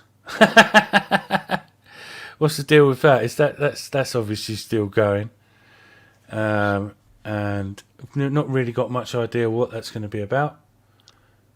That's one of the Zack Snyder projects, isn't it? Yeah. Army of the Dead, Twilight of the Gods, Rebel Moon. Thank you. I did Put the the wrong channel. link. Yeah, I put the wrong link, so I'm fixing that right now. But still, thank you for the promotion. Yeah, in the chat there, like and subscribe to the channels in the place. You know this, Syl Nation's growing and growing and growing, and the hashtag the Mikeyverse. I don't think Warner Brothers will allow Cavill to go to Marvel to play a knockoff Superman. They'd throw however much money at him to convince him not to. I believe that too, Alan. Do you know what I mean? Because they want to, like Zaslav says, protect the brand. Don't want him showing up in a cheesy Marvel movie as a knockoff of Superman. That's yeah. I mean, I know actors do multiple projects, but I feel like the main star. Yeah, of course they do. Yeah, of course they do. And there's been crossover actors before that are in Marvel and DC. It has been done before. Lawrence Fishburne, yeah. Lawrence Fishburne, yeah, things like that. Morpheus, as he's better known as. Yeah. There you go. Link in the description there for Batman's channel. Make sure you guys do that, guys, to everybody in the panel. Yeah, and I've got there's 10 days left on the hold on, I'll just get it up. The Snyder Nights t-shirt, people. If you just go, I'll add the link in after in the description. If you just go on Ink to the People and type in Snyder Nights or the Snyder Nights, it comes up. There's only 10 days left on that. And I've got to sell a couple more just to reach the print limit. So appreciate it, anyone out there, get them while they're hot, because I'm going to have a gap from selling them. You build up. Yeah, you got your Snyder Nights t-shirt on today. I've got the entire world become the Justice League on today. It's got the thing on the back there. I don't know if you can see that there. Yeah, I see it. Yeah. Release the Snyder Cut. Yeah. Well, funny enough, I've got the mug here as well. I always have that there, and it's got the logo on it. Always have my coffee in that. Shout out for AFSP, American Foundation for Suicide Prevention. Yeah, just saying, if you're raising money for AFSP, you better not be bullying people. That's very counterintuitive. Agreed. Yeah, definitely. Very hypocritical. Hey, do you know what? We've got the man from outer space, the man from the future, in his DeLorean. It's the Mikey Sutton. The I decided to stop by the cool table, see how well you guys are doing today. Yeah. Story time. Yeah. time with Mike. Well, when we have that special Black Adam episode, yeah, Rogues Gallery is back. So. Oh yeah. Yeah. Oh, I can't yeah. wait. That's going to be great. Oh yeah. Now I already have a story time. I'm gonna unload unsuspecting listeners. Yeah, really looking forward to the scoops coming soon. Yeah, Scoop Center's going to be crazy tomorrow, huh? Oh, it's Tuesday. And I get confused. Tuesday. Yeah, I get confused too. It's like, Monday, Tuesday. I was like, wait, no, Scoop Center tomorrow. Okay. I can get things mixed up. Football tomorrow. Yeah. Well, my team won today, shockingly, but Well, who's your team, Mikey? Seattle Seahawks. Of course. You said that before. Yeah, I don't know why. And my Mariners made Seattle playoffs Seahawks. in 21 years, so I think I'm on Earth too, David. I really believe that after my stroke, I actually ended up on another planet, right? Because my life turned upside down. And if you tell anybody what happened to me, they would not believe what happened to me. Like, I had a stroke. I was an hour away from dying, and then a few months later, I became famous. Like, what? Yeah. I know. Well, I've seen the pictures of you when you was very unwell, and you've told me all about it and all that. And then for that to happen, that's just amazing. It's just weird. Yeah, upside down.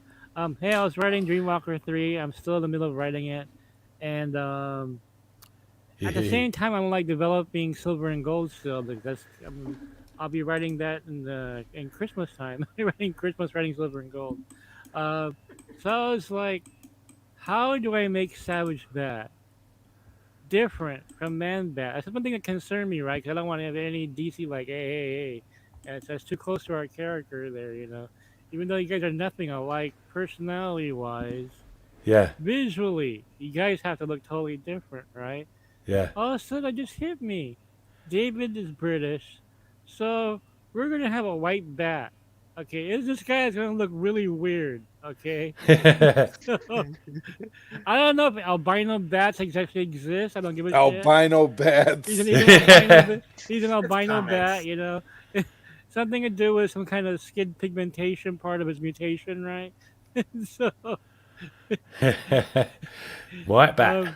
The story That's is really amazing. coming together, and as I mentioned in the chat the other day, Zod has a cameo in issue 3 that I'm writing right now. He's already stalking Syl. I just want to go ahead. Stalking Silver. Yeah, he's investigating. What's going on? Is this guy really a vampire? And so Zod's mission is to unveil who Silver really is, right? Because Zod feels that this could get him a Pulitzer Prize or something, right? If he, uncovers this and lets the world to see that this is the guy responsible, for all the, vampire bites and everything that's been going on all over the world. And by coincidence, Zod... Silver's the Ted Bundy of vampires. Exactly. And Ted Bundy's from here, in Washington, so there you go. But anyway, true story, by the way, my English teacher was a babysitter for Ted Bundy. Isn't that weird? Wow, that is weird. Wow. A small world, right? Because I remember she was telling us, well, I knew Ted Bundy when he was like 11 years old. I used to babysit him. I'm like, what the fuck? Can you imagine, Yeah, he was a nice little boy. Maybe. Yeah. He could have been at the time, or at least appeared to be. He appeared to be right before. But a lot of people thought he was a nice guy even when he was committing the crimes. There you go, right? He had that charisma, right? He fooled people to and look at the guy. Look like an actor even, Anyway, Zod, you're an investigator. Also, you're also a reporter. I want to give you how does Zod make a living? Well, he's also a reporter. Um, but he's investigating Silver, and he's like, and Zod discovered this that Silver's touring schedule matches the cities where these vampire attacks have been happening. Can't be a coincidence, right? That wait a minute, wasn't Silver on tour in this area? And he goes to the Philippines, where there is a huge amount of vampirism anyway, which is part of Philippine legend. Um, so he can't say that Silver is causing all this. See, Silver's got a great cover, right? Goes, well, I'm gonna go to a place where there's a bunch of vampire attacks anyway. How are you dealing with me, right? You know, and so, but Zod's not. He's not satisfied because he knows that Silver is really a vampire, and it's not just Filipino vampires doing this. And so Zod uncovers the fact that Silver is starting to build an empire of vampires in the Philippines. Yes.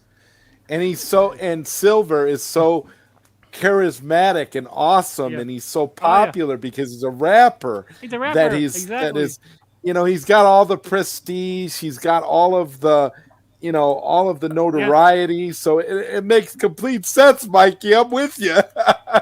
Wow. Well, in a way, I mean, it's you think of R. Kelly, right? How long did it take him to prosecute R. Kelly? For real, yeah. For real, like 20 years, right? Since he was accused. Just now, after all this time, again, because he was famous, he was rich, he was charismatic, he could get away with these things.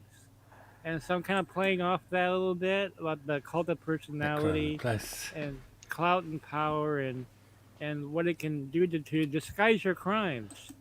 But Zod's not gonna put up with that shit. He's gonna go after Silver. But here's the funny part, guys. Silver and Gold takes place in the 80s. Nice. So Zod has been investigating this guy for the longest time, and then you gotta wonder why. Here's the biggest mystery here: why is Zod not aging?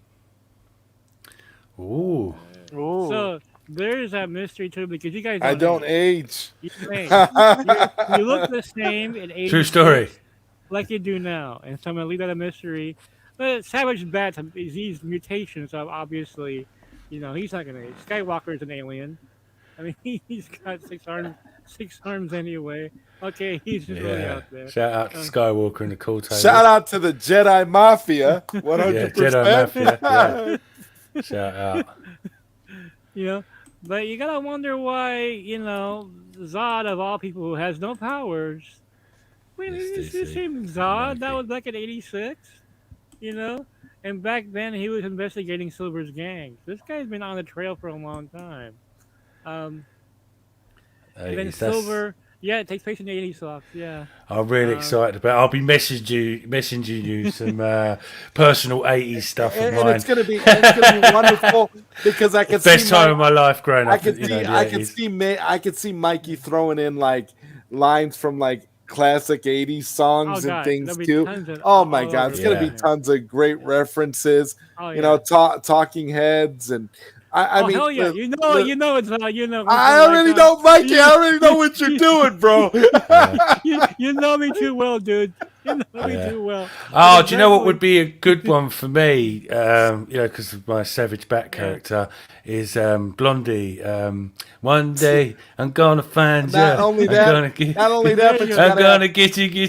Not only that Blondie song, but you gotta have the Titus High in there somewhere. Yeah, you got it, man. You got it. Yeah. But I'm gonna get you. I'm a monster. I'm gonna get you. That's perfect. So obviously, I mean, I'm the '80s guru. I'm a part of everything else that I do. I chose '86 in particular because it's a year of Watchmen. It's a year of Dark Knight Returns. Perfect. 86 is the perfect year to use greatest year for this. Comics ever. Greatest year for comics. Yeah. A lot of great music came out that year too. It's just so perfect, Mikey. This is why the Mikey verse. This is why Dreamwalker is so important to comics, because it encapsulates a time period that so many people just are overlooking now. You saw, like, for example, Mikey, you saw what happened with like Wonder Woman 84. How the hell did they make a movie called Wonder Woman 84 with Wonder Woman with no 80s music in it? That made me so angry, dude. I was so pissed off. Like, where's my music? You promised me Blue Monday. Where's my buddy Blue Monday? Oh, that's amazing. And this 80s revival thing as well. And me, I could see there it's going to be amazing. I could see there being a scene, Mikey, in Dreamwalker, and I'm not a psychic or anything, but I could see there being a scene where Silver is in a private room in a club, and he's got a bunch of like women and sycophants surrounding him, and in the background in the club, that Jermaine Stewart song, "We Don't Have to Take Our Clothes Off to Have a Good Time," is playing in the background, and Silver is just chilling, like totally like, hey, respect me because you don't know what I am and you don't know the kind of power that I have. Mikey, I'm totally vibing with Dreamwalker, as you can tell. And it's just in that particular year, I mean, come on. Oh god, yeah. You know what's really eerie is that's one of the songs that reminds me of 86. Is that song. Right. Crazy. Yeah. But no, I'm gonna the first story, the six issues, right? So the first story is called The Wild Boys. You know where I got that from. So Duran reference right away. Just from the opening story. But the last story is called Story Time, and you guys know what that means. Yeah. Yeah. I already know how it's going to end, and I am. It'll be one of the Story Time.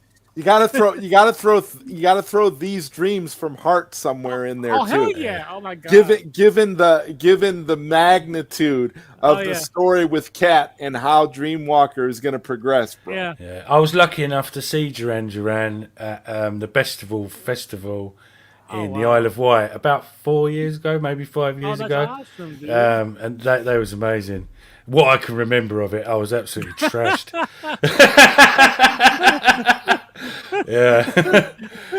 Fucking shit coming out of my ears. I was absolutely wasted. That was a really good one. You guys are like the weirdest Reservoir Dogs ever, right? You have a white bat, you have a vampire. It's just... I mean, at this point, you know what? F the Snyderverse. We got the Mikey verse right here. I mean, what are we talking about here? This is amazing. Yeah. You never know what if. It's in the chat. Hey, Streetwalker special crossover. Mr. Flores. Yeah. If you don't know, Mikey Sutton is the writer, and it's his brainchild, and with Noel is the artist of Dreamwalker. Yeah, they work some of the greatest comic book art you will ever see, and I mean it's incredible. I mean, my God. Yeah, well, I've got my signed poster by Noel behind me there, and 2 copies of the first issue of Philippines. I'm so excited because I got the notification that issue 2 is on its way, and I cannot wait. I am I've also got the director's cut from the Philippines of issue 1 coming as well. Which I'm excited about too. Oh god, yeah! Oh, holy shit! God, you guys, you see, this is the thing, man. Dreamwalker is such for those of us that grew up on the horror genre and loved all those movies and the music, like Necron's pointing out all the great 80s music and stuff. Dreamwalker is it's like a microcosm of all of that. It's beautiful. It's perfect. So sometimes I don't realize my influences until after the fact. Like, obviously, Vertigo Comics was a big influence on Dreamwalker, especially number 2. Zack Snyder was a big influence on number 2. But some people tell me, "Hey, Nightmare on Elm Street." I said, "You know what? Yeah, Nightmare on Elm Street." Especially, I said that the other day. That's what the first issue reminded me of. Especially the later especially the later Nightmare on Elm Street movies, where it kind of encapsulated like the MTV generation, Mikey, where like, because when I look at Dreamwalker and I see the horrific art that Noel is doing in such a brilliant way, and you see all these images and you see all these things, you can't help but think of mid Freddy, like Nightmare on Elm Street 3, Nightmare on Elm Street 4, the sequels that encapsulated MTV. Nightmare on Elm Street 4 is over and over again. Those movies are fantastic. I'll never forget, Mikey. When I used to do internet radio, I interviewed Lisa Wilcox, who played Alice in Nightmare on Elm Street 4 and 5. And I was awesome. Is that the blonde girl? The blonde girl. She was, she had red hair. Well, she had red hair in Elm Street 4, but the thing was, I was so starstruck because I love those movies. Those two films, like she played the role so well, and she kind of went up and faced off against Freddy in the way that you see, kind of how you see Kat facing off against all these demons and evil entities in Dreamwalker. So it's essential, man. It's great stuff. I absolutely love Hellraiser. The first three, anyway. Oh my God. The first three is the canon for me. And the others are okay, but I can't remember. I think I put Clive Barker's name in the thank you notes to the first issue. I'm a huge Clive Barker fan. Yeah. Oh yeah, so absolutely. Yeah. I just love how, because he's a British writer. I mean, there's a poetry in his writing. I love Books of Blood. That was like my favorite. Damnation Game was great as well. There's a poetic quality to his writing I just really love. But when Barker went for the gut, he did not hold back. I mean, it's totally like super dark and violent. And I just love that kind of intensity, right? So when I was writing issue 2, I just got in that mode. I wrote issue 2 right when the pandemic hit, guys. So I was completely isolated, like totally. I did not leave the house that whole time. There you go. Like, and dark times. Seriously, very dark impressive. And depressed. And so, I look at issue 2 now, like, I know what I was feeling when I wrote this. How long did issue 2 take you to complete? Issue 2 took me 3 months to write, and by the time I gave it to Noel, it was like a phone book. It was too much script, and it took him longer to draw because of that. Now I'm writing issue 2 like I wrote I'm writing issue 3 like I'm writing issue 1 now, which is the Marvel way, where it's not full script. There's like no page numbers, and basically Noel just cut loose. You know what I mean? Because Noel's a storyteller. I mean, I don't have to tell him what to do. I just tell him what I envision, and he puts his own angles to it. And it's a brilliant partnership. That's a great team. Mikey, are there going to be some Miami Vice references? Oh, there has to be, dude. You know there is, man. I mean, you got me over here saying White Ferrari I'm investigating Silver, and I'm picturing an in the air tonight type of scenario, man. That car scene with the music. Oh my God, bro. and come on, Zod, what other clothes could you be wearing? For real. The shoes with no socks. Come on, man. You know that. I can't wait, bro. No socks is legendary. It's legendary stuff. Absolutely. Yes, Necron. I was just about to say that. Necron has such sights to show you. Much love for Hellraiser in the chat there. Hellraiser is fucking amazing. No, there's a new show out now, isn't there? I'm actually going to do a Spotify playlist for Silver and Gold. The Spotify playlist. Yes. The song is named. The title is named after a YouTube B-side, Silver and Gold. It's actually a YouTube B-side. But like "Welcome to the Boomtown" by David and David, "These Dreams." I mean, there's so many songs from that period that I wanna. "Time Bomb Town" by Lindsey Buckingham. Dude, that's awesome, man. He knows his shit, man. It's gonna be Tarantino style. That's going to be great. And could you imagine, other projects? I'm just a lonely stranger in this time bomb town. That would be just so amazing. Wow. Oh my God! I can just see Mikey. It's like I can see into your head. I can see where you're going. What are you doing, man?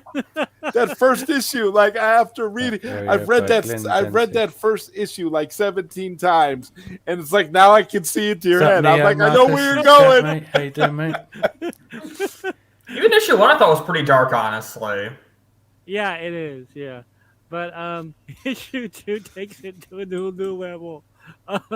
Once you get to page 7, I think it was just like, okay, that's pretty gross. I was like, when I draw something, I envision it in my head, but when Noel draws, he brings it to life, right? And I'm like, holy shit, did I write that? Holy crap! Yeah, you did. I love the imagery in Dreamwalker. My friend Pete's Basement, they're actually in issue 2. When they were reading the book, they reviewed it on YouTube, and they said they love the pacing of the first issue. Like it goes really fast. There's not a moment where it slows down. And a lot of that has to do with Noel, because I think of his drawing and more action-oriented drawing, right? And I learned from reading about other creators like John Byrne. John Byrne said a comic book should not be 2 pages of talking heads. Just people just talking blah blah blah. Because that's boring to the reader, right? So I think of the pacing when I write it, and I tell you, the issue 3 will move by so quickly. Because there's only. But by allowing Noel to guide it visually.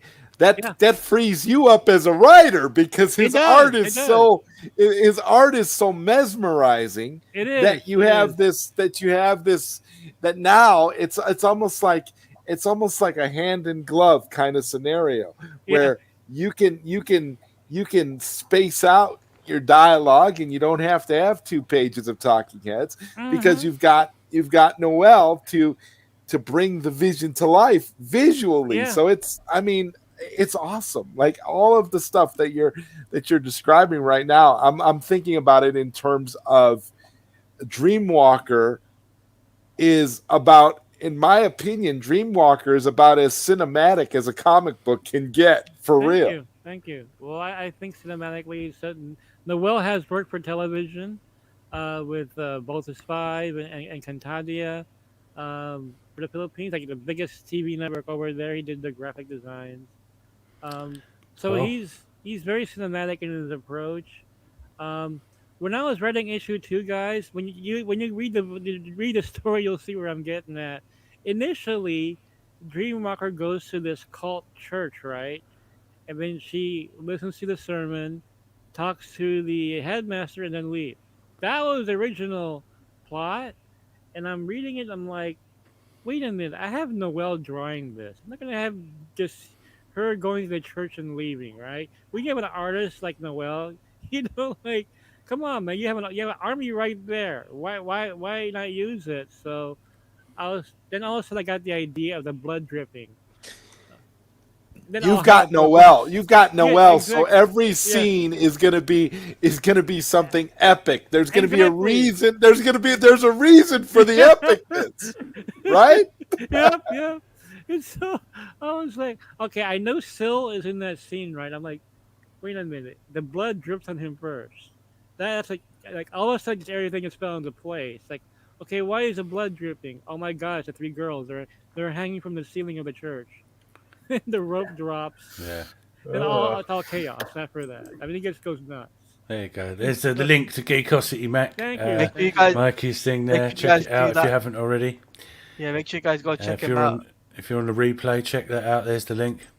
And you definitely got to go over to Second Skin Comics and get that second issue, because, man, I don't know. Like, I mean, if you're not reading Dreamwalker, you're missing out. Like I said, I've read the first issue 17 times, and That's I currently awesome. That's so I cool. feel like Same. I feel like I can see. I can see it. I can see where Mikey's going. I can't wait for Silver in issue 2. John Campion Yeah, such a well, fun F character. that guy. What a moron. Fuck with John Campia. Campia. What a moron. John Campia, who? Yeah. Wait. Whenever I hear about Dreamwalker or Silver Gold, I get so excited. Socks, Same.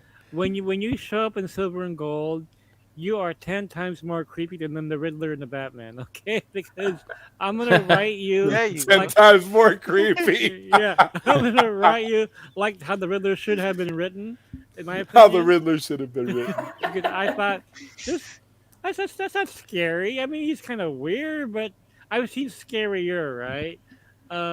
Like the Riddler in Peter Milligan's Dark Knight, Dark City, where he put ping pong balls in a baby's throat. Now that's creepy. Okay.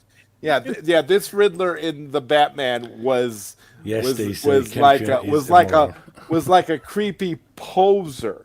If they Yeah, really exactly. wanted to make him creepy, they would have did something like what you just mentioned, or they would have actually modeled him after an actual serial killer like Jeffrey Dahmer. Yeah, well, Socks is actually has a sock over his head. I mean, it looks a dirty sock over his head. No, the reason why they call him Socks is because he collects like the socks of corpses. He's got a whole collection. Is that creepy? Is that creepy or what? Right? So that is brilliant. So like Socks is so creepy. Savage Bat is scared of Socks. That's how creepy. This guy's like Socks. Let me take it one step further. Socks is so creepy that Silver is scared of Socks. It's life imitating art. like Silver won't bite Socks. Silver won't bite Socks. No, my getting. It's funny. Yeah, Socks is brilliant. So Socks has a collection of dead people's socks.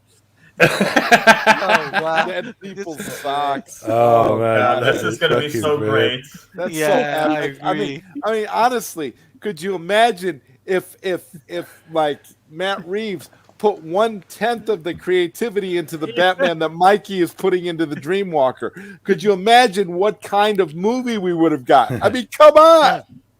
The sock collector, exactly. Like, can you imagine if Batman walked into Socks' room, and sees his collection of socks from like I can imagine myself saying that, going like some of the socks have blood on them, picking up the socks, blood on the socks. Oh, British accent. What the fuck are these doing in their socks? and then when Savage Bat comes into the room, you've got "Sunshine of My Love" by Cream playing in the background. Do do do do. Do, do, do, do, do, do. Oh, that's the smelly room. I guess what I wanted to do is like, because I'm friends with collectors. I'm a collector myself. I was like, what would be the weirdest collection of all time? I'm like, and I thought socks. I thought of you for some reason because your name. Mikey. Outside of socks. That the creepiest collection I ever heard of was I knew a dude that I was really close friends with, a guy that had a pencil collection. He literally collected every type of pencil you could think of.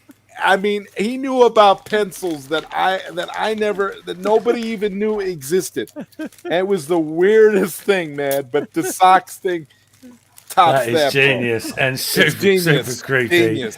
That's going to be a nice little bit of comedy element there. Think about right now the depth and the level of these villains that Mikey is bringing to life. I mean, it's incredible. Thank you. Right. No, Noel, I'm going to be sending you a picture of me holding up a sock looking really confused. Yeah? I'll send you that at some point soon. You can use that as a basis of comparison. It'll be like, what the fuck? and Neo 7s, they are bagged. He does have them bagged. that is like a CG. Bagged and boarded like comic books. They're like slabbed, like a 9.8 grade on them and stuff.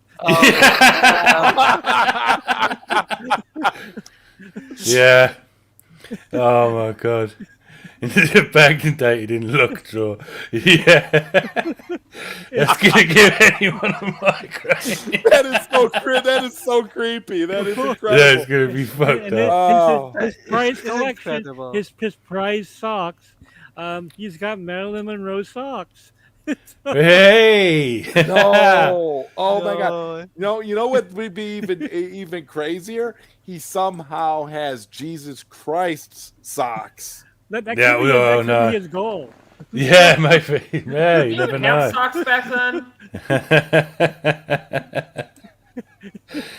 Every time he meets someone, he looks at their socks. Yeah, not just murder them just to get the socks. But Silver keeps socks around because he's highly intelligent, so he uses his brains, even though he's totally creeped out by him, right? Yeah, Silver's not gonna try to bite him. No, won't bite him. He's afraid that socks might have something. He'll get infected.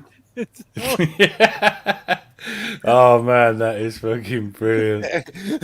Silver's afraid of being. Silver's afraid of getting. He's afraid. Smiling. It's genius. He's afraid of getting athlete's foot. That is gonna be fucking brilliant. So Socks has fans too, because villains have their own fans, right? So yeah, this one group, he goes up to Socks and is like, "You want my socks?" And Socks goes, "Not while you're alive." Oh hey! Oh no! There's gonna be some lines in there. Damn, not while I'm alive. Wow. How is that not creepy? The suck demon. Do they kill themselves because they're like a cult or something? What? No spoilers here. Okay, fair. Okay. It gets really weird, I tell you that. But David Koresh.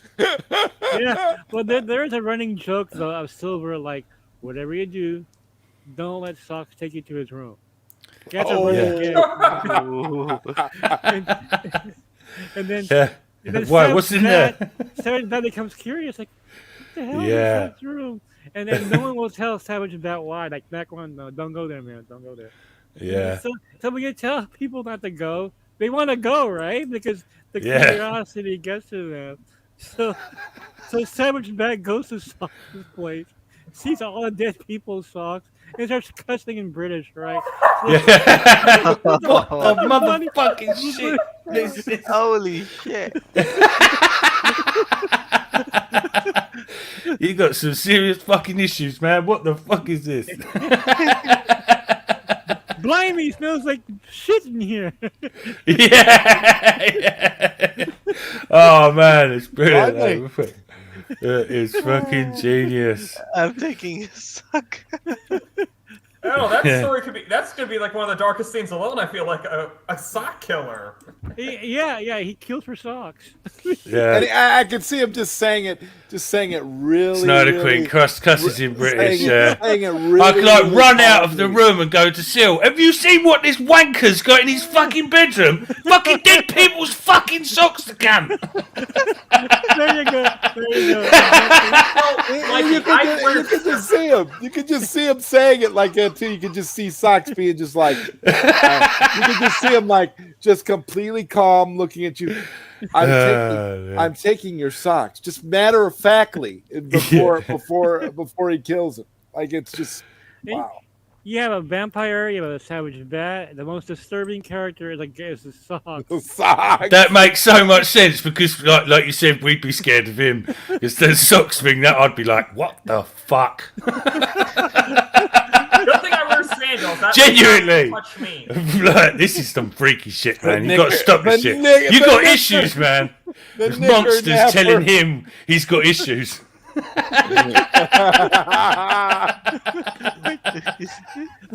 That is fucking genius.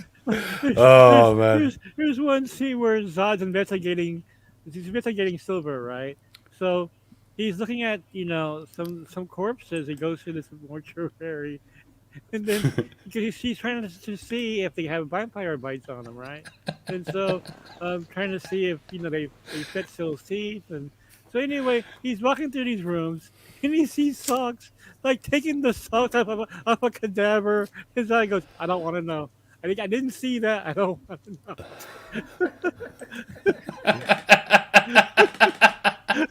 That's gonna be fucking great. My fucking face is hurting now. Like it's just fucking genius. I can't wait. Knicker-napper. Knicker-napper, oh my god. There you go. So, loving it. Oh, that's genius. So yeah, well, that's good. So fucking funny. Yeah. I really can't wait for that.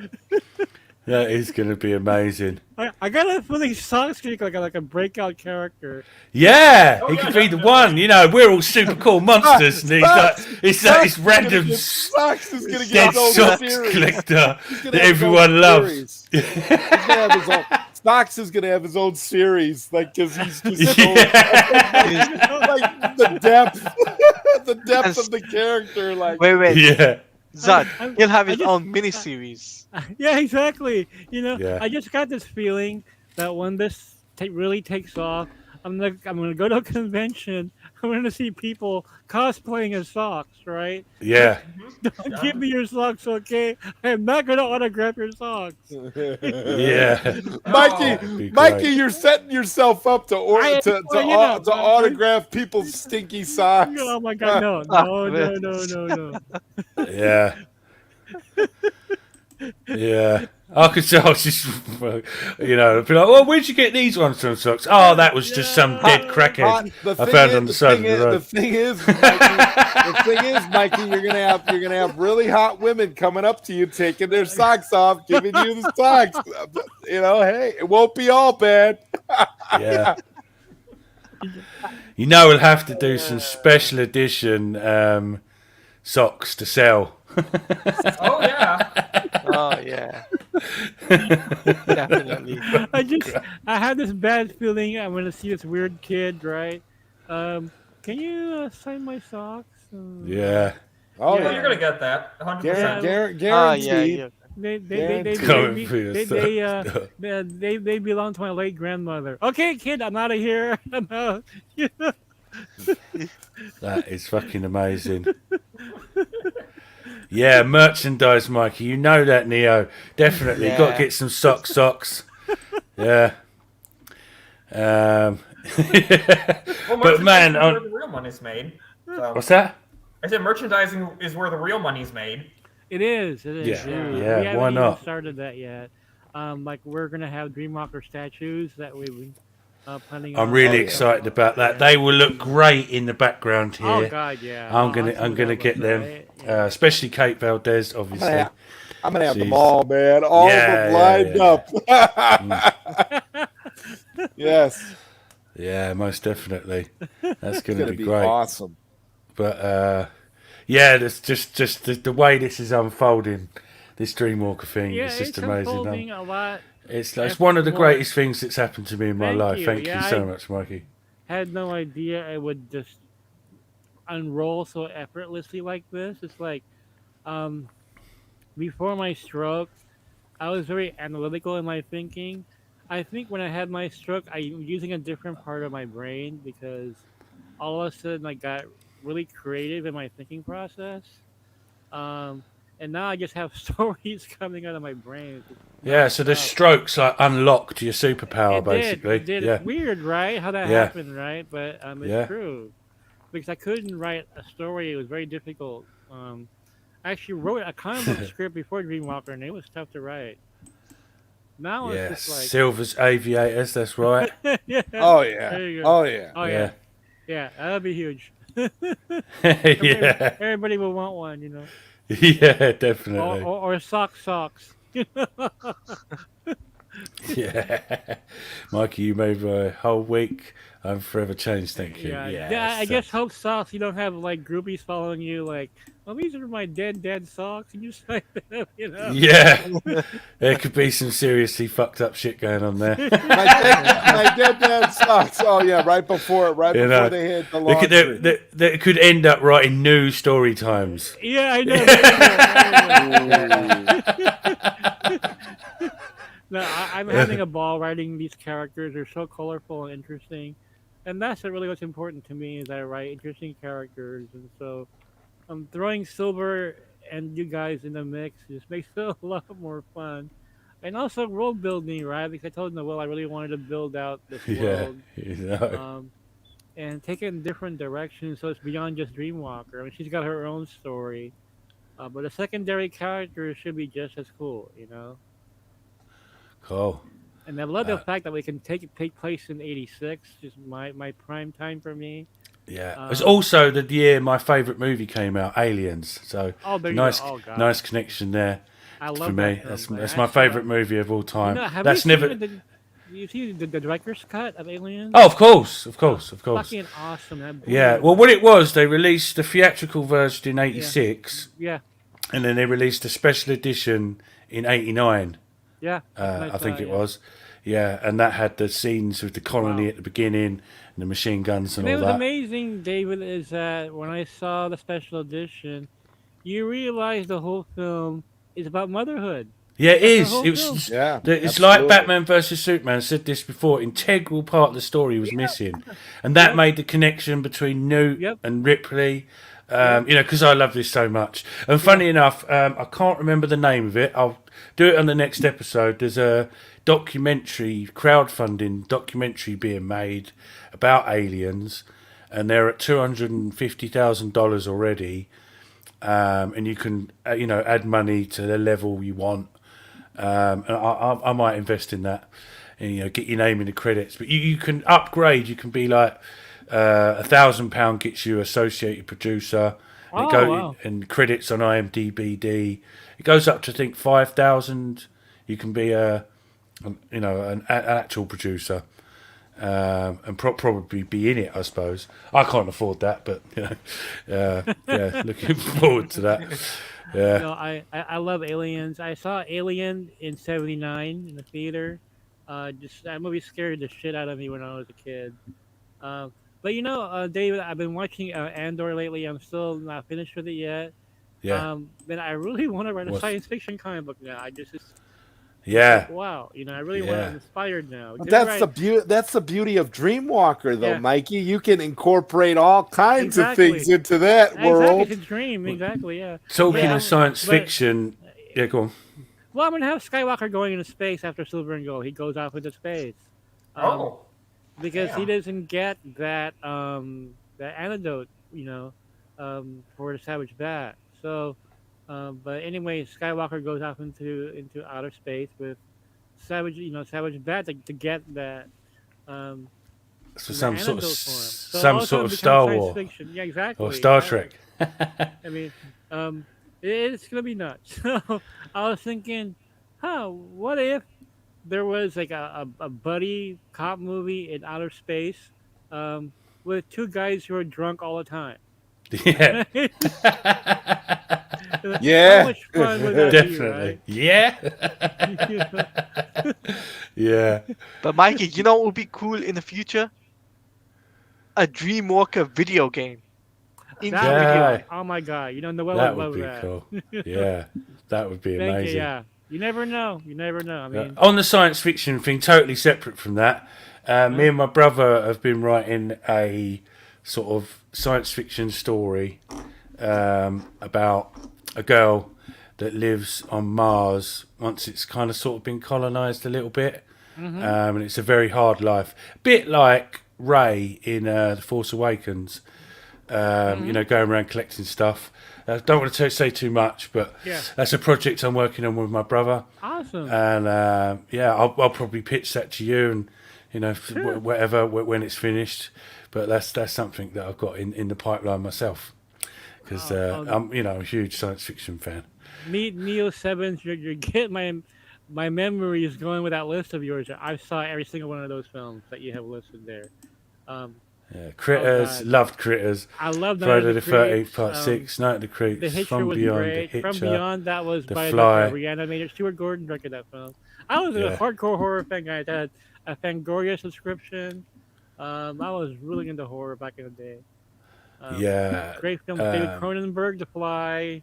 the Fly, and The Thing, and there's a few Oh, others. The perfect examples of remakes yeah. that were They're 100% better than the originals.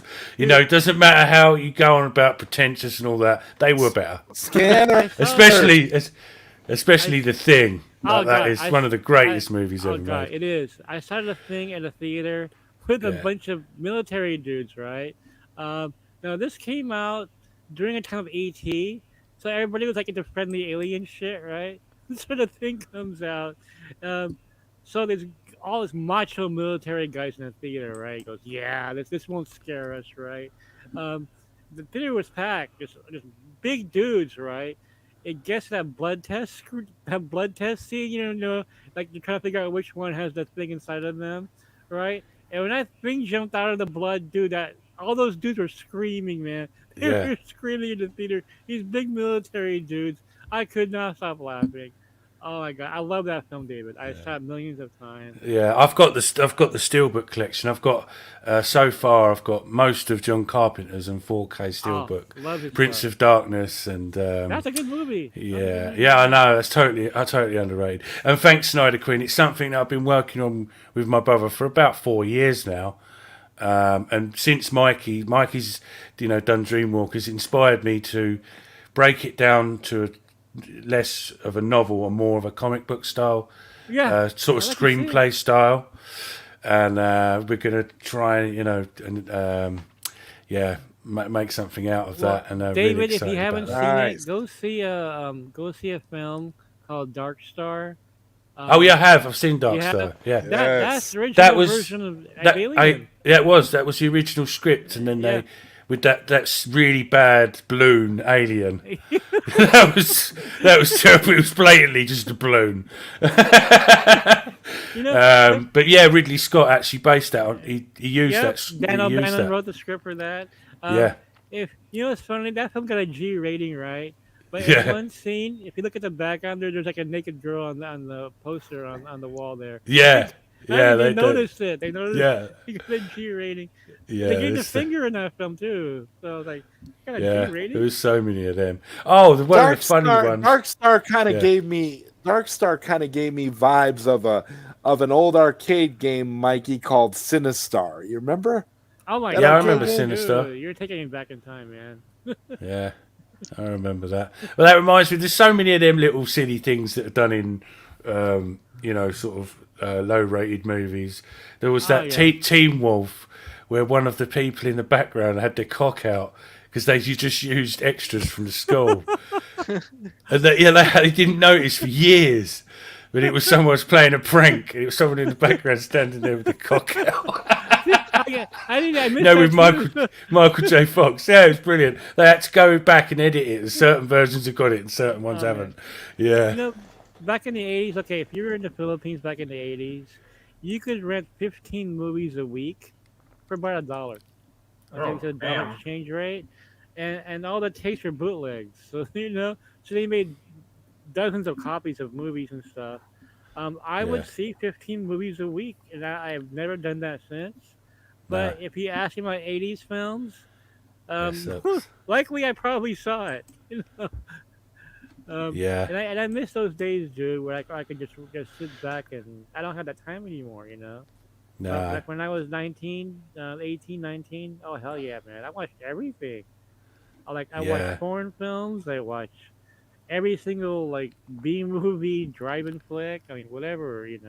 Yeah, so did I. I used to, when I was younger, I was, obviously huge movie fan, going to the VHS store and renting and getting pirate versions from. There was a guy in a white van that used to drive round with and sell pirate VHSs. I love that. I can picture it already in my mind. And that he was proper dodgy as well. When I was a kid, I used to get things like the worst example of it this was back in the day when British and American the movies thing was a massive gap. I saw RoboCop 3. It wasn't a very good film, but I saw that 2 years before it came out. For some reason, this guy had got a copy of it, and I don't know why, but the old pirates. I think that they was from Greece or Turkey. I can't remember, but yeah, back in the day, the old pirates. Oh yeah. I mean, they used to do that till 2006. I remember 2007. They stopped doing the piracy stuff on DVD. Oh, Starship Troopers 25th anniversary still, but coming out next month. I'll definitely be getting that. I feel old, man. I feel old. That's 25 years old. Jeez. What's that? I feel old now. I was 25 years old. Yeah, 25 years ago. I know. I went to cinema to see that as well. Well, Noel just reminded me of something. So when you rent bootleg tapes in the Philippines, they have what you call post-credit scenes. No, VHS porn, to be honest. Yeah, you know that. Yeah, and so we rented the Breakfast Club, and we just kept it playing because we were just all talking. Right, all of a sudden, it turns into Swedish erotica at the end of the tape. Wow! Oh yeah, and it was like pretty graphic too. And I was like, we're like, what the hell? Story time. Story time, exactly. It was a common thing back then, All these Betamax tape would have something extra at the back if you just keep watching. So I'm used to post-credit scenes, guys, but a different kind. Yeah, French Satisfaction. Yeah, there you go. You can watch the most innocent movie if you keep it playing until the end. Like, Oh, I miss those days with the old movies. I've been sort of going back and revisiting some of those 80s B movies. I really, really like the Rutger Hauer ones, like Split Second. Oh, Flesh and Blood. And with Jason Lee. And Wedlock. Do you remember that? But they had the bombs around the necks in the prison. Yeah. That was such a good film. There were so many good films that went straight to, VHS. That they were really, really good. And they just made the best out of the budgets they could. The problem I have with Netflix, right, is that there's so many movies there I can't tell what to watch, right? I mean, it's not like when you went to a video store, you can hold it in your hand, you can flip it over, read the. That's right, Leo. You know that. Yeah, I mean, it's like I'm too lazy to go through all those movies. Like, okay, what do I watch here? Yeah, it's great times. And, anyway, guys, I have to get going, but it was great. Yeah, we're going to wrap it up here soon as well. Yeah. And thank you so much again, Mikey, coming. That has been so funny with socks. It's hilarious. I can't wait for. Thank you, Bad Dan. And Bad Dan is going to be coming up in the comic book as well. So. Oh. Yeah. So there's just going to be. Brace yourselves because Silver and Gold is going to explode. It's part of the anthology that Noel and I are going to be doing. So there's just so much stuff that we're planning here. But Dreamwalker 3 December is what I'm hoping for. Hopefully I'll get the script done pretty soon. And some surprises coming, guys. I just can't say a word right now, but just yeah. Well, you got me really excited now. I'll be honest. You got me. Yeah. Some people have secrets. Yeah. Oh. Secrets. Yeah. I'll be messaging you in the week unraveling the secret new developments on Dreamwalker. Throwing out them ideas. I just hope I don't have any nightmares about socks chasing me around. Socks. I mean, graded socks. Here's my cadaver sock collection, 9.8. Rawhead Rex, boxed up and everything. Oh, we have Jeffrey in there. Hello, Jeffrey. We're just kind of sort of wrapping up soon, but hello, mate. How's it going? You gotta wonder, David, who would grade people's socks? You know what I mean? So that's the story right there, right? It's another angle. Like they're like, wait a minute, CGC wouldn't do that, but there'd be some weirdo psycho company to be like, we grade socks. You know what I mean? Yeah. I could just smash it with like little 7.9. Yeah, there you go, 9.0. All right, guys, I'll see you later. Right, see you later, Mikey. I'll speak to you in a week. Much love, brother. And it's just amazing. That has totally made our day. See you soon. See you, Mikey. Bye. I cannot wait for Sox's character. That's gonna be. I am so. Yeah. So how are you doing, Jeffrey, mate? You alright? Yeah, doing pretty good. Kind of doing my own thing right now. Actually, working on a script, but. You mentioned that to me the other day in the messenger. Yeah. Yeah. So that's. And I think it's going to be pretty interesting with how everything is coming along together. So, yeah, cool. But yeah, for those of you who don't know what I'm talking about, I'm working on a script called The Joker Chronicles that is kind of like a fan story that's really based on the Snyderverse version of the Joker, where it's really his origin story, and you're kind of like going through his whole life about how Bruce and Floyd Lawton and them were friends, like a kind of like a trio of sorts, and it's really about like how it's like Gotham is really kind of like the monster in this whole thing. Like usually you have like a whole main villain of a story being an actual person, but I think a really cool concept for this one is that really the villain is actually Gotham City itself. So I think that's really going to be very interesting for a lot of people to really experience. Cool. Sounds interesting to me. And sorry, Jeffrey, he's kind of sort of turned up at the end here. Just wrapping up. We'll go around back down the thoughts and that sort of way. What you got coming up? Just anything you want to say about tonight's episode or whatever, really. We'll go around. What you got to say, Batman? Well, hopefully I'll try to get another episode up this week about Batman's thoughts. I will be tackling the subject on Superman's suit color and the score for the Black Adam cameo and seeing how much and my thoughts on all that. Right. So try to get that out. So subscribe to my channel, Batman's Thoughts, and yeah, lots of great videos up there. Still, my Ezra Miller one is still the most viewed out of all my videos right now. Yeah, cool. Actually, coincidentally, so is my Anna Rossa video about Ezra Miller. Yeah. Oh yeah, I made a brief anonymous mention about that video in mine because at the time I recorded my video, it was when yours was taken down, so I didn't make like a direct reference to it. But there's a certain part I mentioned about how. Well, the chair in it was mentioned in this video that was taken down, so I won't go into details, but I'm questioning. Yeah, no, I had to temporarily. It's back up now. It's been up for a while now, but I had to temporarily take it down due to legal reasons, the wishes of some people involved. And then they messaged me. I've been in contact with them, and they said just fine, just re-upload it now. But yeah, it's all good in the hood. And Ezra Miller's doing great now, apparently. So from what I hear from his friends, which is great news. I really, really hope the best for him. Just fingers crossed he stays out of trouble. Yeah, stay out of Hawaii too. Just stay out of...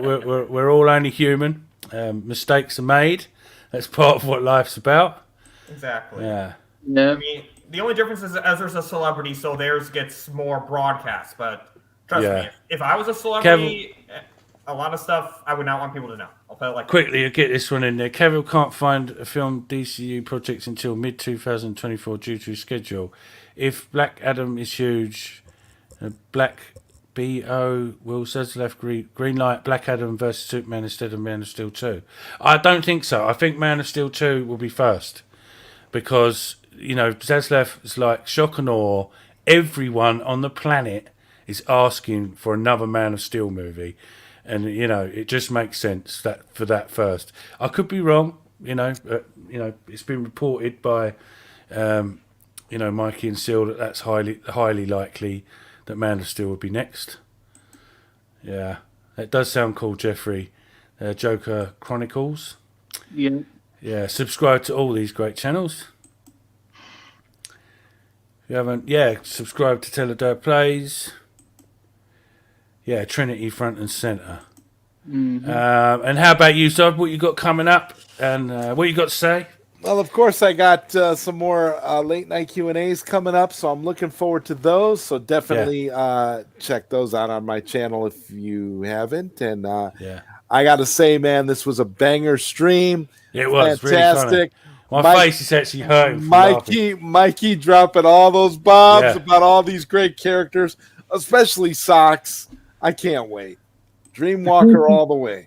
Yeah, it's really, really exciting stuff. And how about you, Teledare Plays?